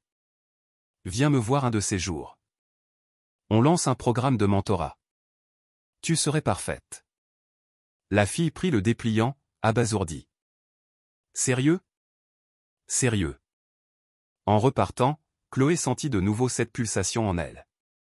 Pas la peur, pas l'orgueil. La mission. Son passé n'était pas une tare. C'était une armure. Et plus les murmures se faisaient entendre, plus sa voix se ferait forte. Les bureaux de la fondation avaient changé. L'atmosphère était différente. Un nouveau courant y circulait. Il avait commencé le jour où Chloé avait franchi la porte, déterminée. Même ses détracteurs se tenaient plus droit sur son passage. Non par peur, mais par respect. La vérité s'était imposée, Chloé Dubois était là pour de bon. Ce matin-là, elle retrouvait Stéphane pour préparer la soirée des donateurs. Ce n'était pas sa première apparition publique, mais celle-ci avait un enjeu particulier. Stéphane lui tendit un café. « Tu es sûr de vouloir parler ce soir ?» Chloé haussa un sourcil. « Tu essaies de m'annuler ?»« Jamais de la vie, dit-il en souriant. Je vérifie juste si tu as pu te reposer. » Elle prit la tasse. « Je dors bien quand je sais qui je suis. » Stéphane la regarda. « Tu sais, même Claire disait qu'il y a deux types de personnes, celles qui remplissent une pièce de bruit, et celles qui la remplissent de leur présence. » Chloé sourit. « Et elle ?» Elle était la pièce. Il eut un petit rire. « Tu me la rappelles parfois. » C'était une des rares fois où ils évoquaient Claire sans tristesse. Et cela signifiait quelque chose, pensa Chloé. Le soir, la salle de réception du grand hôtel provençal scintillait. Robe de soirée, smoking et vin blanc. Le gala commémoratif Claire Mercier était un succès. Mais Chloé voyait aussi les sceptiques, ceux qui la considéraient toujours comme une intruse. Elle était à l'écart, un verre d'eau à la main, quand une voix l'appela. « Mademoiselle Dubois. » Elle se retourna. Nicolas Brun, l'ancien directeur de son programme d'internat, celui qui avait examiné son dossier avec une froideur glaciale. « J'ai entendu parler de vous dans un podcast, » dit-il avec un sourire acide. « Je ne m'attendais pas à vous voir à la tête d'une fondation. » Chloé resta stoïque. La vie est pleine de surprises. Il se pencha. N'oubliez pas qu'une rédemption publique n'efface pas les doutes professionnels. Certains n'oublient pas si facilement. Elle pencha la tête. Non. Certains le portent en eux. Nicolas Brun fut décontenancé. J'ai plus appris en étant rejeté qu'à l'école de médecine, continua Chloé. Et aujourd'hui, c'est moi qui décide qui a le droit à la parole. Appelez ça comme vous voulez. Moi, j'appelle ça grandir. Il voulut répondre, mais elle lui tourna le dos. 20 minutes plus tard, Stéphane était sur le podium. Comme vous le savez, ce fonds est né d'un deuil. Mais il se poursuit grâce à une mission, dit-il. Et cette mission est incarnée non pas par moi, mais par la femme qui est à mes côtés, Chloé Dubois. Chloé s'avança, son discours à la main. Mais elle ne le lut pas. Elle regarda l'assemblée, prit une profonde inspiration et parla avec son cœur. Je croyais que le silence protégeait. Que se taire nous rendait moins vulnérables. J'avais tort. On m'a traité d'insubordonné pour avoir posé des questions, d'irrespectueuse pour m'être soucié trop fort. Mais je suis ici aujourd'hui non pas parce que j'étais parfaite, mais parce que j'ai persévéré. Parce que même quand on m'a fermé la porte au nez, j'ai continué à frapper. Elle balaya la salle du regard. Et un jour, quelqu'un a ouvert. Elle jeta un bref regard à Stéphane. Mon espoir n'est pas seulement d'ouvrir plus de portes. Mon espoir est qu'un jour, nous n'ayons plus à frapper si fort pour être entendus. La salle explosa en applaudissements. Sincère, cette fois. Après, Stéphane la rejoignit sur le balcon. Tu as improvisé tout ton discours. Oui, dit Chloé. Le texte ne me correspondait plus. Il sourit. Tu as été incroyable. Non, dit-elle doucement. Je me suis réapproprié mon histoire. Ils restèrent silencieux un instant. Puis Chloé dit, Brun était là ce soir. La mâchoire de Stéphane se contracta. Tu vas bien? Oui. Il n'est plus une menace. Tu en es sûr? Sûr. Parce que maintenant, les gens écoutent. Et il le sait. Stéphane l'observa. Tu changes l'atmosphère de chaque pièce où tu entres. Seulement parce qu'on m'a donné un micro, répondit-elle. Et je ne compte pas le lâcher. Il la regarda alors, non plus comme la femme qui avait sauvé son fils, ni comme une oratrice sur une estrade, mais comme une partenaire, une égale. Une vérité devenue trop évidente pour être ignorée. Le lundi suivant commença par une enveloppe scellée sur le bureau de Chloé. À l'intérieur, une note de service confidentielle. Sujet, proposition de partenariat, Raven Pharma. Elle décrivait une collaboration de plusieurs millions d'euros entre la Fondation Mercier et Raven, un géant pharmaceutique. En apparence, c'était une avancée majeure. mais dans la marge, une note manuscrite, accélérer la com. Mettre Dubois en avant. Son histoire est un bouclier. L'estomac de Chloé se serra. On l'instrumentalisait de nouveau. Pas comme une leader, mais comme un symbole. Elle fit irruption dans le bureau de Stéphane. « Tu as validé ça ?» dit-elle d'une voix blanche, en jetant le dossier sur son bureau. Stéphane, perplexe, le regarda. « Je ne sais même pas ce que c'est. »« Raven Pharma, dit-elle. Le conseil veut s'associer avec eux, et quelqu'un a pensé que je serais une bonne caution morale. » Il lut la note, la mâchoire crispée. « Ça ne vient pas de moi. »« Non, rétorqua-t-elle. Mais ça vient de quelqu'un à qui tu fais assez confiance pour prendre des décisions en ton nom. » Stéphane se leva, la tension palpable. « Restons calmes. C'est ma crédibilité qui est en jeu, Stéphane, dit Chloé, la voix plus forte. Si on les laisse utiliser mon nom pour blanchir leurs affaires, on ne vaut pas mieux que le système qu'on prétend combattre. » Il expira bruyamment. « D'accord. Enquêtons. »« Je sais déjà qui, dit Chloé. Sandrine Leroy, attachée de direction. Son nom est partout. Elle rencontre les dirigeants de Raven ce soir. » Stéphane resta silencieux. « Elle est dans la fondation de ma famille depuis 15 ans, dit-il. Je ne peux pas lui déclarer la guerre à la légère. » Chloé le dévisagea. « Et moi, je suis une femme que tu peux te permettre de laisser tomber. » Stéphane fut blessé. « Chloé, non. N'appelle pas ça un partenariat si je ne suis utile que quand ça t'arrange. » Elle prit le dossier et sortit. Le soir, chez elle, Chloé relut ses vieux carnets d'infirmière. Elle y avait consigné ses frustrations, les failles du système. Elle retrouva une note de 2019, ordonnance prescrite, mais elle n'a pas les moyens de l'acheter. Elle pleure et s'excuse. « Je n'ai pas le droit de lui donner des échantillons. Pas le droit d'être humaine. » Le fournisseur de cette clinique était Raven Pharma. Leur prix, prétendument abordable, forçait les patients à choisir entre manger et se soigner. Cette femme, Madeleine Leclerc, était morte 3 semaines plus tard. Chloé ferma le carnet. Il y a des lignes qu'on ne peut pas franchir. Le lendemain, elle convoqua une réunion spéciale du conseil. Sans Stéphane. Elle posa la proposition Raven sur la table. « Je ne serai pas la caution de ce projet, dit-elle. » Sandrine Leroy, en tailleur impeccable, haussa un sourcil. « Pardon ? » J'ai dit non. Sandrine sourit. « Vous réalisez que ce partenariat aiderait 30 départements.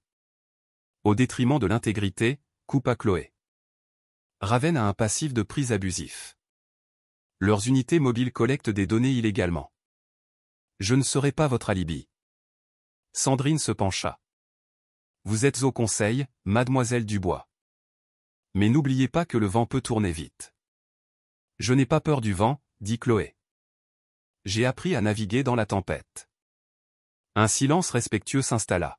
« Je demande un vote, dit Chloé, pour mettre fin définitivement au projet Raven. » Sandrine voulut protester, mais un autre membre du conseil leva la main. « J'appuie la motion. » Chloé acquiesça. « Alors, votons. » Stéphane la retrouva sur les marches du bâtiment. « Alors ?» demanda-t-il. « 4 contre 3, répondit-elle. « J'ai gagné. » Il fut impressionné. « Tu n'as même pas eu besoin de moi. »« Non, dit Chloé. Mais j'espérais pouvoir compter sur toi. » Stéphane la regarda. « Tu peux. J'ai juste été trop lent. »« Pas toi. » Ils restèrent silencieux. Puis Stéphane demanda, « Qu'est-ce qui t'a rendu si sûr de toi ?» Chloé détourna les yeux. « Parce que je me souviens de ce que c'est d'être impuissante. Et j'ai juré que si un jour j'avais la parole, je ne mentirais jamais. » Il acquiesça. « Alors garde-la. Continue de parler. » Sa voix se fit douce. « Mais ne me laisse pas parler seul. » Stéphane sortit un autre dossier de sa poche. Une proposition pour une nouvelle initiative, le Fonds Dorothy. Aide d'urgence pour les patients sans couverture. En haut, inspiré par Chloé Dubois. Elle le regarda, stupéfaite. « J'ai lu tes carnets, dit-il. Avec ton accord, je voudrais construire ça avec toi. Sa voix se brisa. Oui, murmura-t-elle. Construisons-le. La première neige tomba tôt cette année-là, enveloppant Saint-Rémy-de-Provence d'un silence ouaté. Les vitrines étaient décorées, les trottoirs salés, et le souffle des enfants se transformait en buée. La ville semblait apaisée, comme si elle prenait un nouveau départ. Dans la salle des fêtes communales, une chaleur et une animation réconfortantes régnaient. Des chaises pliantes faisaient face à une petite estrade surmontée d'une bannière, le Fonds Dorothy.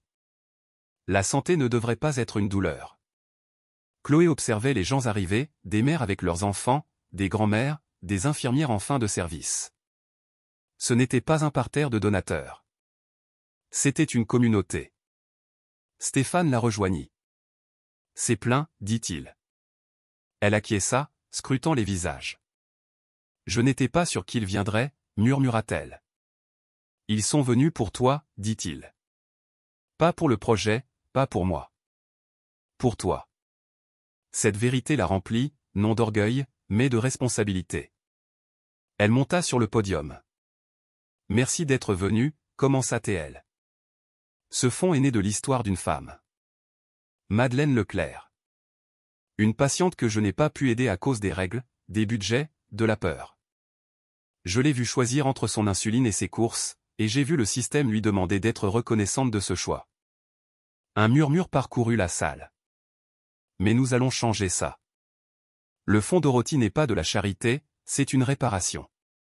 Il repose sur la conviction que personne ne devrait avoir à justifier son droit aux soins.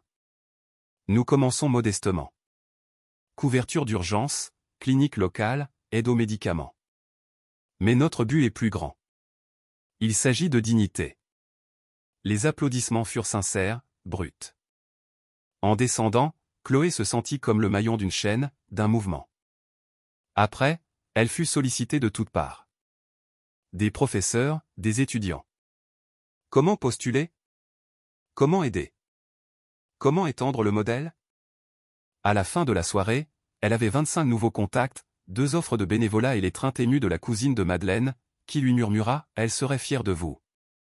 De retour à la fondation, Manon l'accueillit avec un dossier « Intérêt national, demande d'intervention ». « Tu es devenu un phénomène », dit Manon. Chloé fut surprise. « Comment ça ?» La vidéo de ton discours. Plus de 200 000 vues. Partagée par des sénateurs, des ONG, un doyen d'université qui veut t'inviter. Chloé regarda le dossier. Je n'avais pas prévu ça, dit-elle. Manon sourit. C'est pour ça que ça fonctionne. Le week-end, Stéphane l'invita dans un restaurant italien tranquille. Pas un rendez-vous officiel, mais assez intime pour que Chloé troque son pull contre un chemisier. Puis-je te poser une question délicate? Demanda-t-il. Elle acquiesça. Si tout ça prend de l'ampleur. L'attention nationale, le poids politique, la presse. Que deviens-tu? Le veux-tu? Chloé joua avec son verre. Je veux un impact. Je n'ai jamais cherché la célébrité. Stéphane acquiesça. Mais elle te trouve. Je sais. Il hésita. Et si ça t'éloigne de Saint-Rémy? De Léo? Ses yeux s'adoucirent. Léo n'est pas seulement ton fils, Stéphane. Il sourit faiblement. Tu me rappelles Claire quand tu dis ça. Ils restèrent silencieux. Finalement, Chloé dit, si je continue, si je développe ce projet, ça ne devra pas tourner autour de moi. Ça devra rester ancré en Madeleine Leclerc. En toutes les Madeleine Leclerc. Il leva son verre. Aux racines, alors. Ils trinquèrent. Ce soir-là, chez elle, Chloé regarda la neige tomber. On lui demandait de devenir une leader. Elle n'y était pas préparée. Mais elle savait qu'elle pouvait le faire. Non pas parce qu'elle avait toutes les réponses, mais parce qu'elle ne cesserait jamais de poser les bonnes questions. Et peut-être était-il temps d'arrêter de subir le système, et de commencer à le transformer. La première fois que Chloé vit son nom dans le monde, cela lui sembla irréel. Sa photo, prise au lancement du Fonds Dorothy, illustrait le titre « De serveuse à militante, Chloé Dubois et la lutte pour la justice médicale ». Stéphane avait découpé l'article et l'avait laissé sur son bureau avec un mot, pas mal pour quelqu'un qui n'a jamais voulu de micro. L'article faisait d'elle un symbole d'espoir et de vérité. Mais Chloé sentait qu'on la transformait en un mythe, une marque. Car en coulisses, de nouvelles menaces se profilaient. Le même matin, Stéphane la convoqua, le visage grave. « Il faut que tu vois ça. » Il lui tendit une clé USB. Reçue anonymement. Manon l'a vérifiée. Chloé la brancha. Un dossier apparut, projet Vase. À l'intérieur, des documents confidentiels révélant un partenariat entre Raven Pharma et des lobbyistes. Ils ne cherchaient pas seulement à influencer. Ils préparaient une campagne de diffamation. Et Chloé était leur cible. « Ils m'accusent », murmura-t-elle en lisant un mail. « Ils veulent me lier à une association qui a échoué, en disant que j'ai volé leur idée. » La voix de Stéphane était glaciale. « C'est une invention. On a vérifié. Tu ne les as jamais rencontrés. » « Mais l'opinion publique ne vérifie pas, » dit Chloé. Elle lit les titres. Elle croit au scandale, pas au démenti. Stéphane détourna le regard. « On va anticiper. »« Non, » dit fermement Chloé. « C'est à moi de le faire. » Ce soir-là, elle s'adressa à un amphithéâtre comble à l'école de santé publique de l'université d'Aix-Marseille. L'invitation était ancienne, mais l'atmosphère était électrique. Les rumeurs allaient bon train. Chloé monta sur l'estrade, le dos droit. « Je sais que certains d'entre vous ont des questions sur mon passé, mon intégrité. Je suis prête à y répondre. » Une voix s'éleva. « Avez-vous volé l'idée du fonds Dorothy ?» Chloé ne s'y a pas. « Non. Et je vais vous expliquer pourquoi cette accusation est dangereuse. Parce que chaque fois qu'une femme de couleur construit quelque chose de fort, on l'accuse de ne pas l'avoir fait seule. Qu'elle a forcément emprunté, volé, ou qu'on lui a soufflé l'idée. J'ai travaillé dans des arrière-cuisines, des cliniques gratuites. J'ai tenu la main de mourants qui n'avaient pas les moyens de se payer de l'oxygène. Ne me dites pas que je n'ai pas gagné le droit de me battre pour eux. » Les applaudissements furent unanimes et puissants. En quittant la scène, un homme en manteau sombre l'aborda. La cinquantaine, l'air calme. « Mademoiselle Dubois. Je suis du Conseil national de l'Ordre des médecins. Un mot, s'il vous plaît. » Elle se tendit. Il lui tendit une carte. « Nous examinons plusieurs associations, dont la vôtre. C'est la procédure. Vous serez contacté officiellement. » Elle prit la carte, comprenant le message implicite. Ce n'était pas une procédure de routine. C'était une manœuvre stratégique. Plus tard, Stéphane vint la voir. « Ils augmentent la pression, dit-il. Ils veulent te pousser à la démission ou à la faute. » Chloé, calme, buvait un thé. « Je ne partirai pas. Ils attaqueront la fondation. On tiendra bon. » Il l'observa. « J'ai vu ce qui arrive quand un mouvement devient trop visible. Le système n'aime pas ça. Il élimine. » Chloé se leva. « Alors on ne demandera pas une place à leur table. » Stéphane haussa un sourcil. « Et on fait quoi ? » On construit la nôtre. Le lendemain matin, Chloé tint une conférence de presse. Sans apparat, devant la clinique de Saint-Rémy. « Je ne démissionne pas, dit-elle clairement. J'agis. » Elle annonça une initiative nationale, le réseau Libre Accès, une coalition de cliniques locales, d'éducateurs et de militants, fonctionnant en dehors des circuits de financement traditionnels. Pas de sponsors, pas de lien politique. Juste la communauté. C'était audacieux. Risqué. C'était sa vision. Et ça allait tout changer. Dans la foule, Stéphane observait, les mains dans les poches. Manon était à ses côtés. « Elle va se faire encore plus d'ennemis, dit-elle. »« Elle est aussi en train de marquer l'histoire, » répondit Stéphane. Car Chloé n'était plus un symbole. Elle était une force. Tout commença par un message vocal. « Mademoiselle Dubois, Claire Lefebvre du Conseil national de l'Ordre des médecins. Nous avons examiné vos comptes et vous convoquons devant un comité de conformité ce vendredi. Votre présence est obligatoire. » Le ton était sec, froid, presque triomphant. Chloé l'écouta 3 fois. Elle comprenait parfaitement. C'était l'assaut final. Il ne cherchait plus à la discréditer. Il voulait la détruire. Discrètement, légalement. Le jeudi, la rumeur avait enflé. Les titres des journaux étaient sans équivoque, une militante controversée sous enquête fédérale. La fondatrice du fonds Dorothy soupçonnée de malversation. Stéphane fit irruption dans son bureau, agité. C'est une opération coordonnée. Le cabinet d'avocats de Ravenne alimente la presse. C'est une exécution. Chloé ne leva pas les yeux de son écran. Qu'ils viennent. Il s'assit. Tu n'as rien à te reprocher, Chloé. Mais ils vont trouver quelque chose à déformer. C'est leur méthode, dit-elle calmement. Alors défends-toi publiquement. Avec force. Non, dit Chloé. Pas encore. Je parlerai au moment décisif. Dans la salle où ils veulent me voir trembler. L'audition se tint dans un bâtiment administratif sans âme de Marseille. Pas de fenêtre, juste des murs gris et une longue table en bois. Chloé entra, en tailleur bleu marine, l'air résolu. Seule Manon l'accompagnait, silencieuse au fond de la salle. Le comité, 3 hommes et une femme, était assis derrière des écrans. Mademoiselle Dubois, commença le président. Nous avons reçu des plaintes pour irrégularités financières au sein du fonds Dorothy, notamment des détournements de subventions. Chloé acquiesça. Vous parlez de la Banque alimentaire de Saint-Rémy et de la clinique juridique gratuite du Sud? Oui. Ces entités ne figuraient pas dans le projet initial. J'ai réaffecté des fonds d'urgence pendant la tempête de neige le mois dernier, dit Chloé d'un ton neutre. Quand vos partenaires institutionnels ont fait défaut. Les gens avaient faim et froid.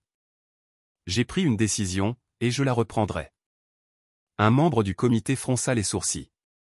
Vous admettez avoir enfreint la procédure? J'admets avoir sauvé des vies quand la procédure a abandonné ceux qu'elle devait protéger. Silence. La seule femme du comité se pencha en avant. Mademoiselle Dubois, vous savez que cette audition peut nuire à votre réputation, à votre siège au conseil, à l'avenir de votre fondation. Chloé la regarda droit dans les yeux. Je ne suis pas là pour défendre un titre. Je suis là pour dire la vérité. Et si cette vérité dérange vos comptes, c'est peut-être que vous ne regardez pas les bons chiffres. Elle sortit un dossier. Voici les témoignages de 22 familles aidées par ces fonds. Reçus, dossiers médicaux, les noms de ceux que vous avez ignorés. Elle posa le dossier sur la table. Vous voulez enquêter? Enquêter sur la raison pour laquelle il a fallu une serveuse sans pouvoir pour faire ce que votre système a refusé de faire. L'audition dura 3 heures. En sortant, ses mains tremblaient, mais sa tête était haute. Stéphane l'attendait. Alors? Demanda-t-il. Chloé souffla. Ils ont dit qu'ils allaient examiner les pièces. Je crois qu'ils espéraient me voir effrayé, ou me voir mentir. Je n'ai fait ni l'un ni l'autre. Stéphane acquiesça. Tu n'as jamais eu peur, Chloé? Non, dit-elle. J'étais en colère. Ce n'est pas pareil. 2 jours plus tard, une lettre arriva. Lavée de tout soupçon. Aucune sanction, aucune poursuite.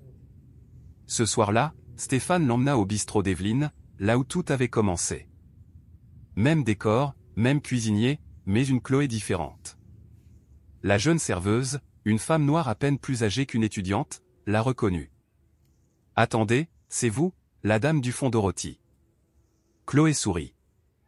Pas seulement moi. C'est un travail d'équipe. La serveuse lui apporta une part de tarte aux fruits. C'est pour la maison. Pour avoir fait ce qu'ils n'ont pas fait. Chloé regarda la tarte, puis Stéphane.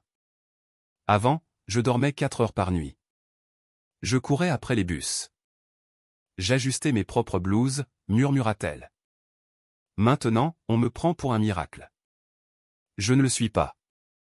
Non, dit Stéphane. Tu es quelque chose de plus rare. Tu es authentique.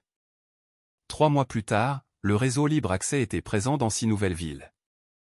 Chloé témoigna devant une commission parlementaire sur l'équité en santé, sans concession, précise, magistrale. Elle devint le visage d'une révolution silencieuse. Pas celle des grands défilés, mais celle qui se joue dans les cliniques, les tribunaux, les quartiers. Elle n'était pas la voix des sans-voix. Elle leur apprenait qu'ils avaient une voix. Et tard un soir, seule dans son appartement, elle sortit son vieux badge du bistrot. Plié, taché. Elle le tint comme une relique. Chloé Dubois, serveuse. Pas un titre de honte. Un point de départ. Car de ce badge était née la femme qui avait sauvé un garçon, qui avait dit la vérité quand personne ne voulait l'entendre, qui s'était tenue dans des pièces conçues pour la broyer et qui avait élevé la voix. Et quand on avait tenté de la faire taire, elle avait forcé l'écoute.